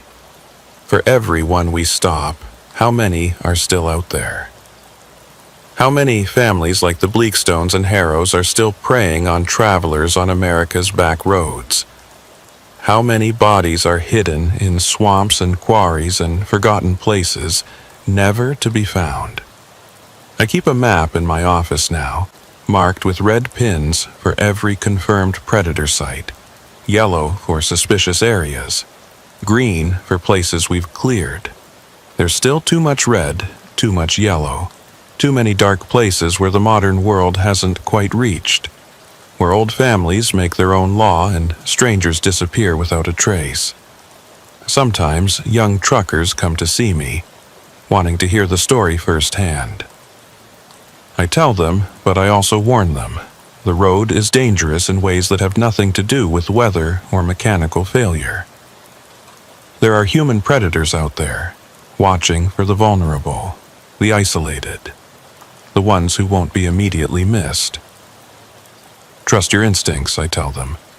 If something feels wrong, it probably is. Don't be too proud to refuse help, to turn around, to call for backup. And always, always let someone know where you are. Last month, I got a letter. No return address, postmarked from Oregon. Inside was a photo of a young man standing next to a well-maintained car at what looked like a legitimate auto shop. On the back, written in careful handwriting, "Living clean, teaching others to do the same. Thank you for giving me the courage. A.G. Abner Grimhold, building a new life far from the Louisiana swamps. He'd found his own way to make amends, to balance the scales. It gave me hope. But then yesterday, another call came. Wyoming this time. A family that's been hunting truckers near the Colorado border. The caller sounds young, scared, familiar. Another reluctant accomplice looking for a way out. Another dark operation waiting to be exposed. Frank's already making calls. The network is mobilizing. Someone's borrowing me a truck. Because this is what we do now. We watch the dark roads. We protect our own. We shine lights into the shadows where predators hide. It's dangerous work, thankless most of the time, but necessary. The Bleakstones are in prison. The Harrows are in prison. But there are always more. Always another family, another stretch of dangerous road, another trap waiting to be sprung. And as long as they're out there, we'll be out there too. Truckers looking out for truckers, refusing to let each other disappear into the darkness. My name is Ephraim Duskwood. I survived the Bleakstones. I helped stop the Harrows. And I'm not done yet. The road calls and I answer. Because someone has to. Because truckers don't leave truckers behind. Because in the end, we're all just trying to make it home safe. And sometimes that means fighting the monsters that wait in the darkness. The borrowed truck is ready. Wyoming is a long haul from here, but I've driven longer. Time to get back on the road. Time to hunt the hunters once again. But before I could leave for Wyoming, my phone rang again. This time, it wasn't someone asking for help. It was someone offering information I never expected to hear. Mr. Duskwood, this is Special Agent Patricia Morse with the FBI. We've been monitoring your activities with the Highway Guardian Initiative. My blood ran cold. Were we in trouble? Had we crossed some legal line? Relax, she said, apparently reading my silence correctly. You're not under investigation. Actually, we want to share some information with you. Can you come to our field office in Shreveport? 2 hours later, I was sitting in a conference room looking at files that made my skin crawl. Agent Morse, a woman in her 50s with sharp eyes and graying hair, spread photographs across the table. These are from the Bleakstone property, she said. Areas we didn't publicize during the trial. The photos showed something I hadn't expected. Old structures. Much older than the farmhouse. Stone foundations. Collapsed cellars. Things that looked almost colonial in design. The Bleakstone property goes back to the 1700s, Morse explained. French colonial, then Spanish, then American. But the family's been there through all of it. Different names, same blood. What are you saying? I'm saying this is bigger and older than you realized. The Bleakstones weren't just some backwoods family that turned bad. They're part of something that's been happening for centuries, and they're not the only ones. She pulled out a map of the United States, marked with red dots. Hundreds of them, clustered along old trade routes, pioneer trails, places where travelers had always passed through. Every one of these is a family or group we've identified as potentially involved in systematic predation of travelers. Some are active, some dormant, some we're not sure about. But the pattern is clear. Old families, isolated locations, and a long history of disappearances. How long have you known about this? The FBI has been tracking this pattern since the 1970s, but the roots go back much further. There are newspaper accounts from the 1800s, stories from frontier times. Hell, there are Native American oral histories warning about certain families, certain places where travelers shouldn't stop. I stared at the map, feeling overwhelmed. So, what do you want from me? The Highway Guardian Initiative has done something we couldn't. You've created a trusted network within the trucking community. Drivers talk to you in ways they won't talk to us. We want to formalize a relationship, share information, coordinate responses. You want us to be informants. I want you to be partners, she corrected. Look, the Harrow case you just broke? We'd been trying to crack that for 20 years. You did it in a week because you had inside information and community trust. That's invaluable. She showed me more files. The Brennan family in Montana, suspected of killing travelers since the 1890s. The Delacroix clan in the Louisiana bayous, different from the Bleakstones but just as deadly. The Ashford group in the mountains of West Virginia where hikers and truckers had been vanishing for decades. Some of these families are connected, Morse continued. They share information, techniques, even victims sometimes. There's evidence of a loose network, almost like an underground railroad, but for predators. That's insane. Is it? You've seen 2 of these operations firsthand. You know how organized they are, how they've survived for generations. Is it so hard to believe they communicate with each other? She had a point. The Bleakstones and Harrows had both mentioned knowing about other families, other operations. What about Daniel's family, the Harrows? Have they talked? Some of them, the younger ones mostly, trying to get reduced sentences. They've confirmed what we suspected. There are gathering places, meetings where these families share techniques and divide territory. They call them harvests. Like Uriah said, I whispered, remembering his words about harvest celebrations. Exactly.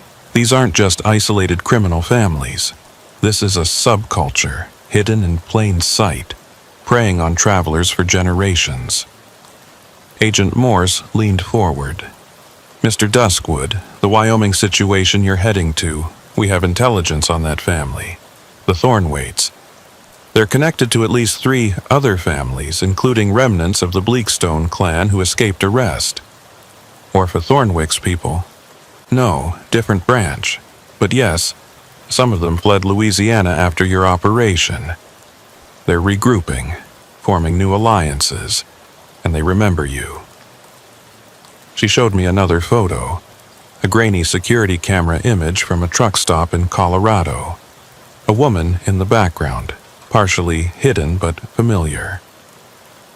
It could have been Tabitha Shadowmere, though she was supposedly in prison. That's from last week, Morse said. We think several family members are using fake identities, possibly planning something. You've become a symbol to them, the outsider who broke their system. Some want revenge. Others want to make an example of you to discourage other truckers from fighting back. So I'm a target. You've been a target since the night you escaped the Bleakstones, but now it's organized. They're watching you, waiting for you to be vulnerable. I thought about all the solo drives I'd done, all the truck stops I'd visited, all the times I'd felt watched but dismissed it as paranoia. Why are you telling me this now? I asked. Because we need you to keep doing what you're doing, but smarter, with backup, with intelligence. The Wyoming situation is a trap, Mr. Duskwood. The family there, the Thornwaites, they're expecting you. The young man who called you? We're not sure he's legitimate. You think he's bait? We think it's possible. These families have children, grandchildren, young people who can play the role of the reluctant accomplice, the one seeking help. It's a technique they've used before. My mind raced back to Abner, to Daniel.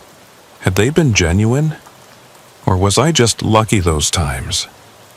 Here's what we propose, Morse said. Go to Wyoming, but with full FBI backup. Wired, tracked, and with agents ready to move. If it's legitimate, we help another victim escape and shut down another operation. If it's a trap, we catch them in the act. And if they just kill me before your agents can move, that's a risk, she admitted. But the alternative is letting them continue, and frankly, Mr. Duskwood, they're going to come for you eventually anyway. Better to face them on our terms. She was right. I'd made myself a target the moment I stood up to the Bleakstones. Running wouldn't change that. There's something else, Morse added, pulling out one final file. We've been investigating the quarries where bodies were found. The Mirepoix quarry where the Bleakstone victims were discovered. It's not just a dump site. We found evidence of ritualistic placement. Symbols carved in stones, bodies arranged in patterns. These families, some of them have beliefs, traditions that go beyond just criminal enterprise. What kind of beliefs?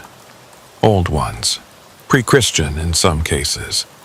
They see themselves as guardians of ancient ways, and travelers as offerings, sacrifices to ensure their prosperity.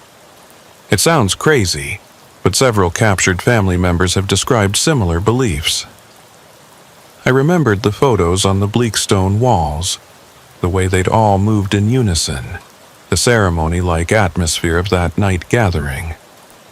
So, we're not just fighting criminals, I said.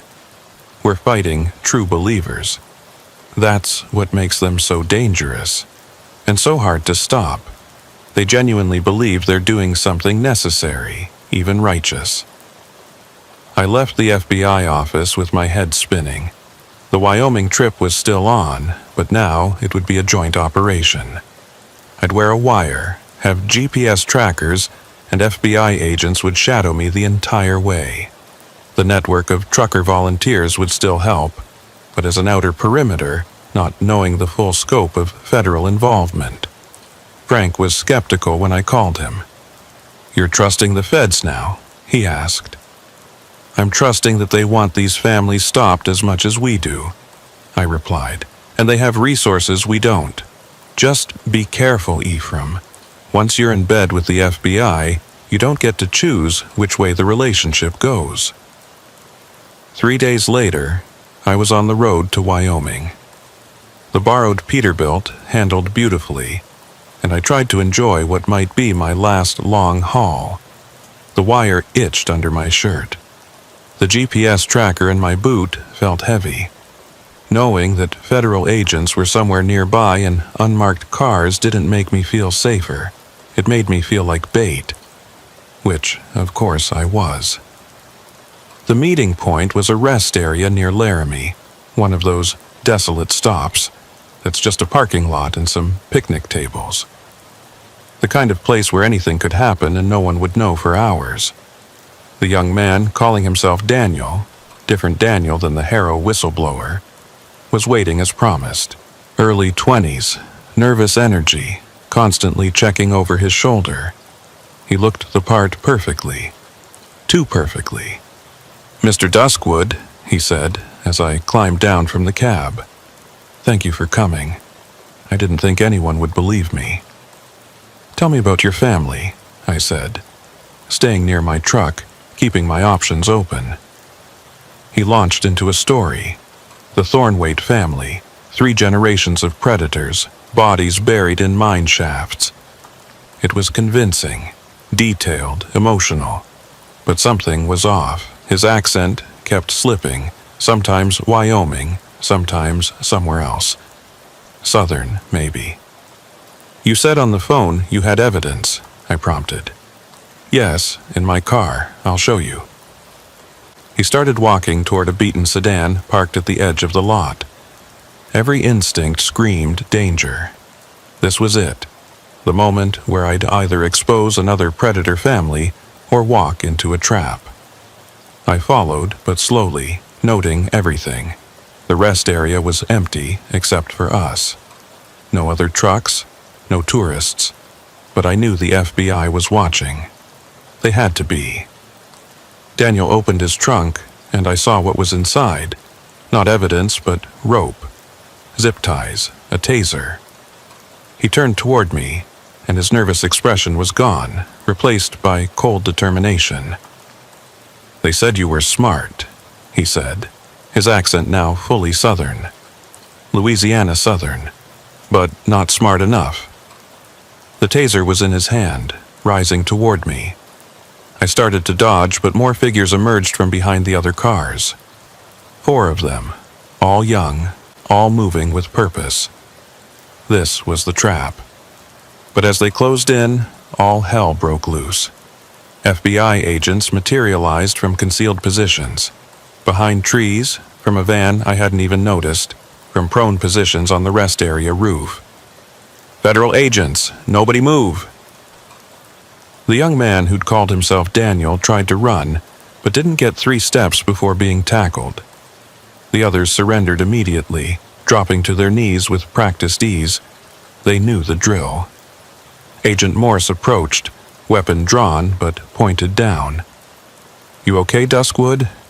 "Yeah," I said, though my heart was racing.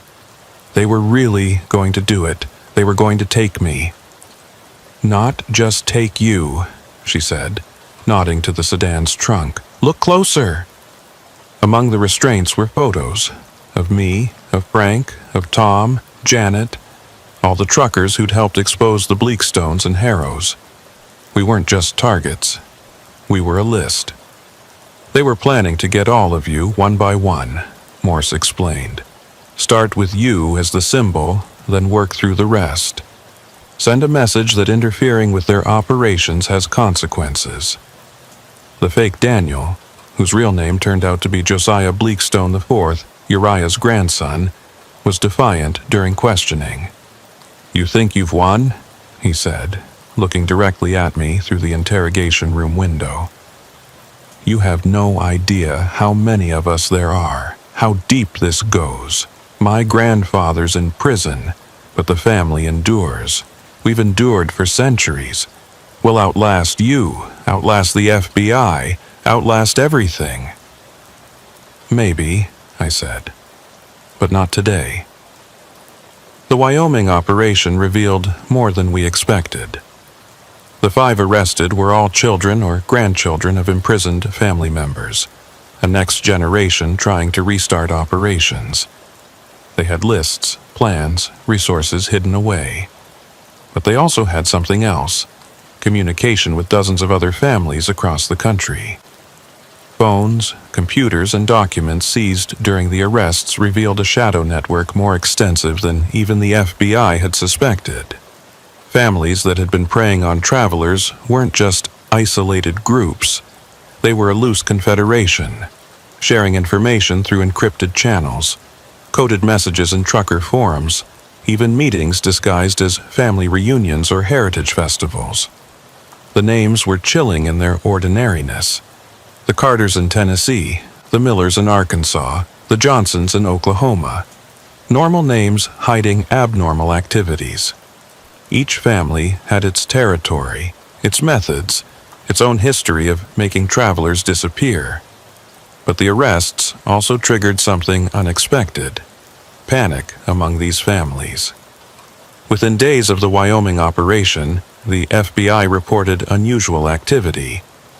Properties being abandoned, families disappearing overnight, evidence being destroyed. The network was going dark, scattering.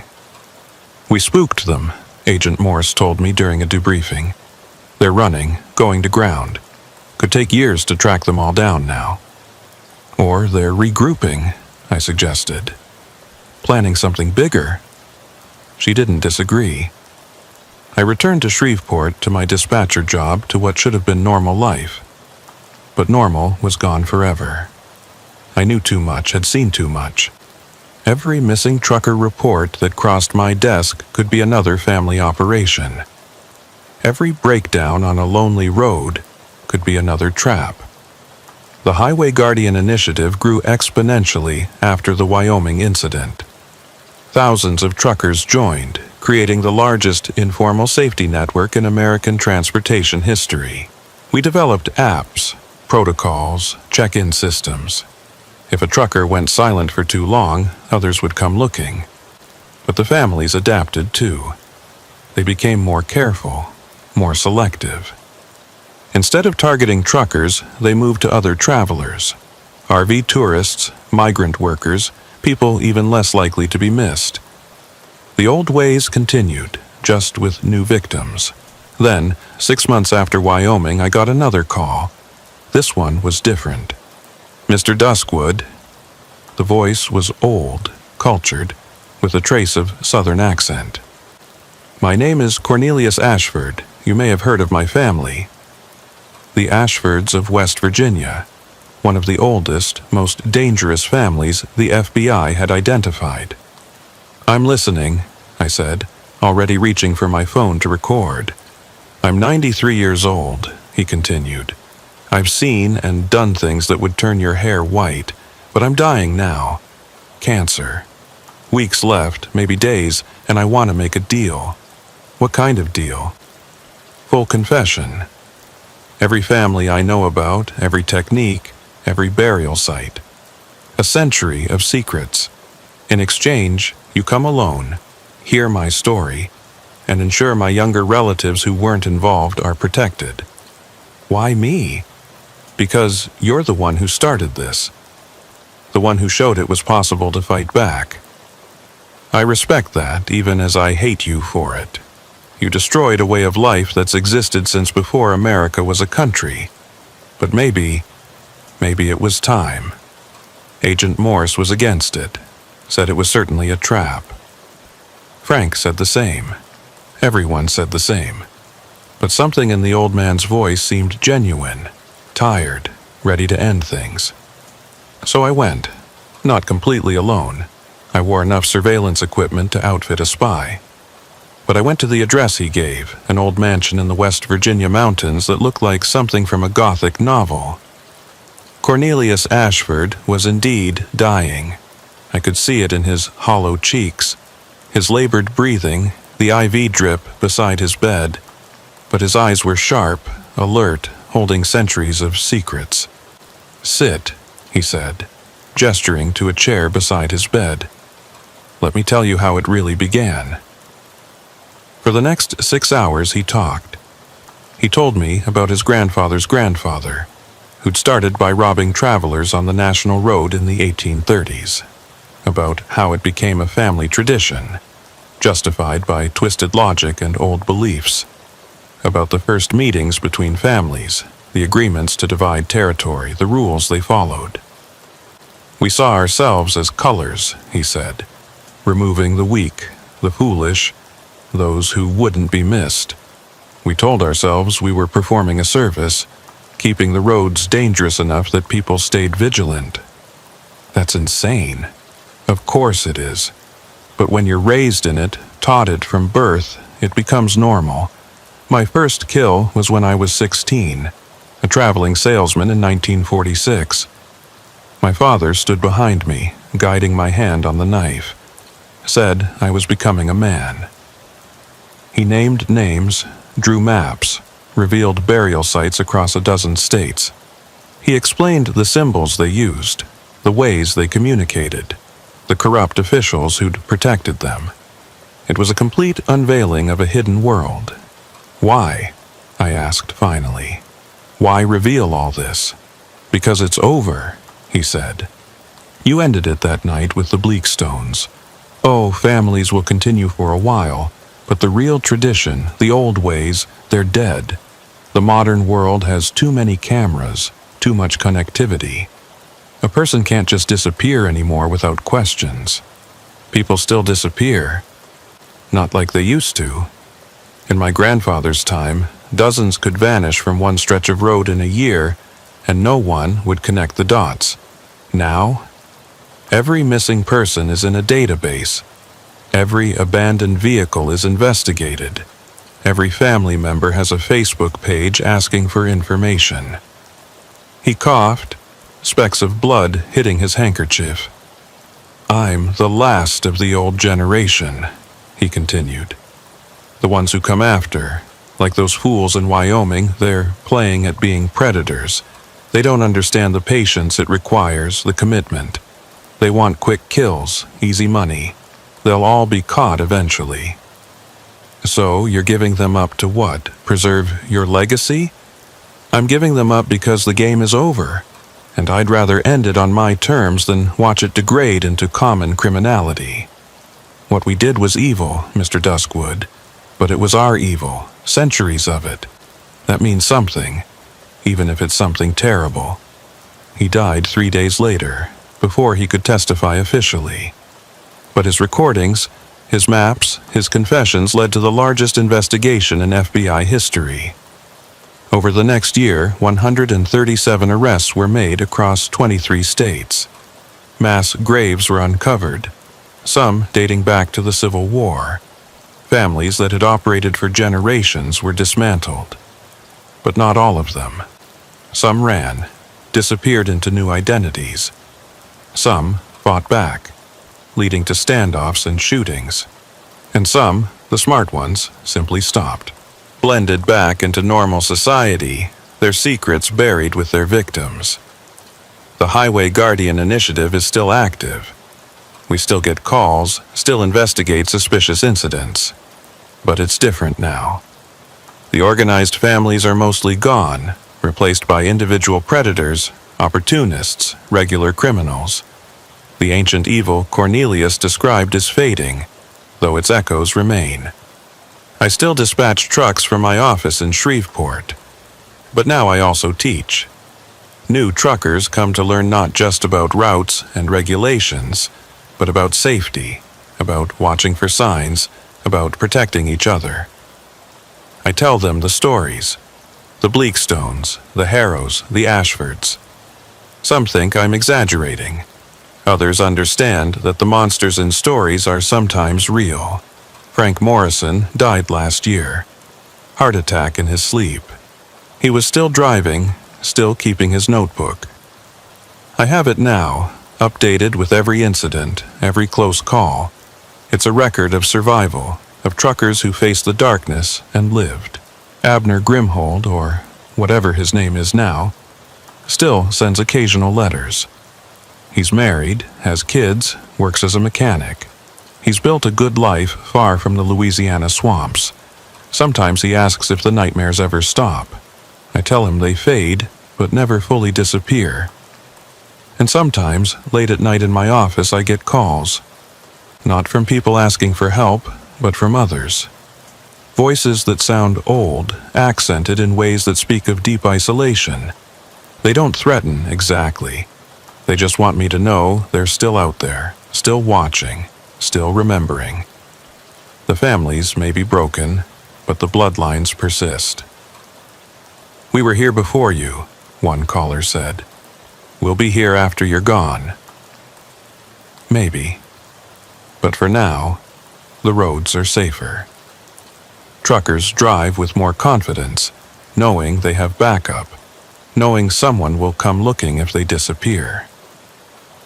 The Highway Guardian initiative has become a model, copied by RV associations, touring companies, even bicycle clubs, travelers watching out for travelers. The thing about evil is that it's patient. It can wait generations for the right moment to return. The families that preyed on travelers for centuries haven't been destroyed, just suppressed. Someday, when surveillance fails or society breaks down or people forget to be vigilant, they might emerge again. But that's a fear for another generation. For now, we've won. The hidden predators are exposed, the ancient traditions are broken, and the roads, while never completely safe, are safer than they've been in centuries. My name is Ephraim Duskwood. I'm a dispatcher, a teacher, a keeper of dark histories. I survived the Bleakstones, helped expose the Harrows, heard the confessions of the Ashfords. I've seen the worst humanity can become when it operates in shadow. But I've also seen the best. Truckers risking everything to save strangers. Communities coming together to fight evil. Young people like Abner and Daniel finding courage to break from toxic traditions. The road goes on, and so do we. Watching, protecting, remembering. Because someone has to. Because the moment we forget is the moment they return. And we'll be ready if they do.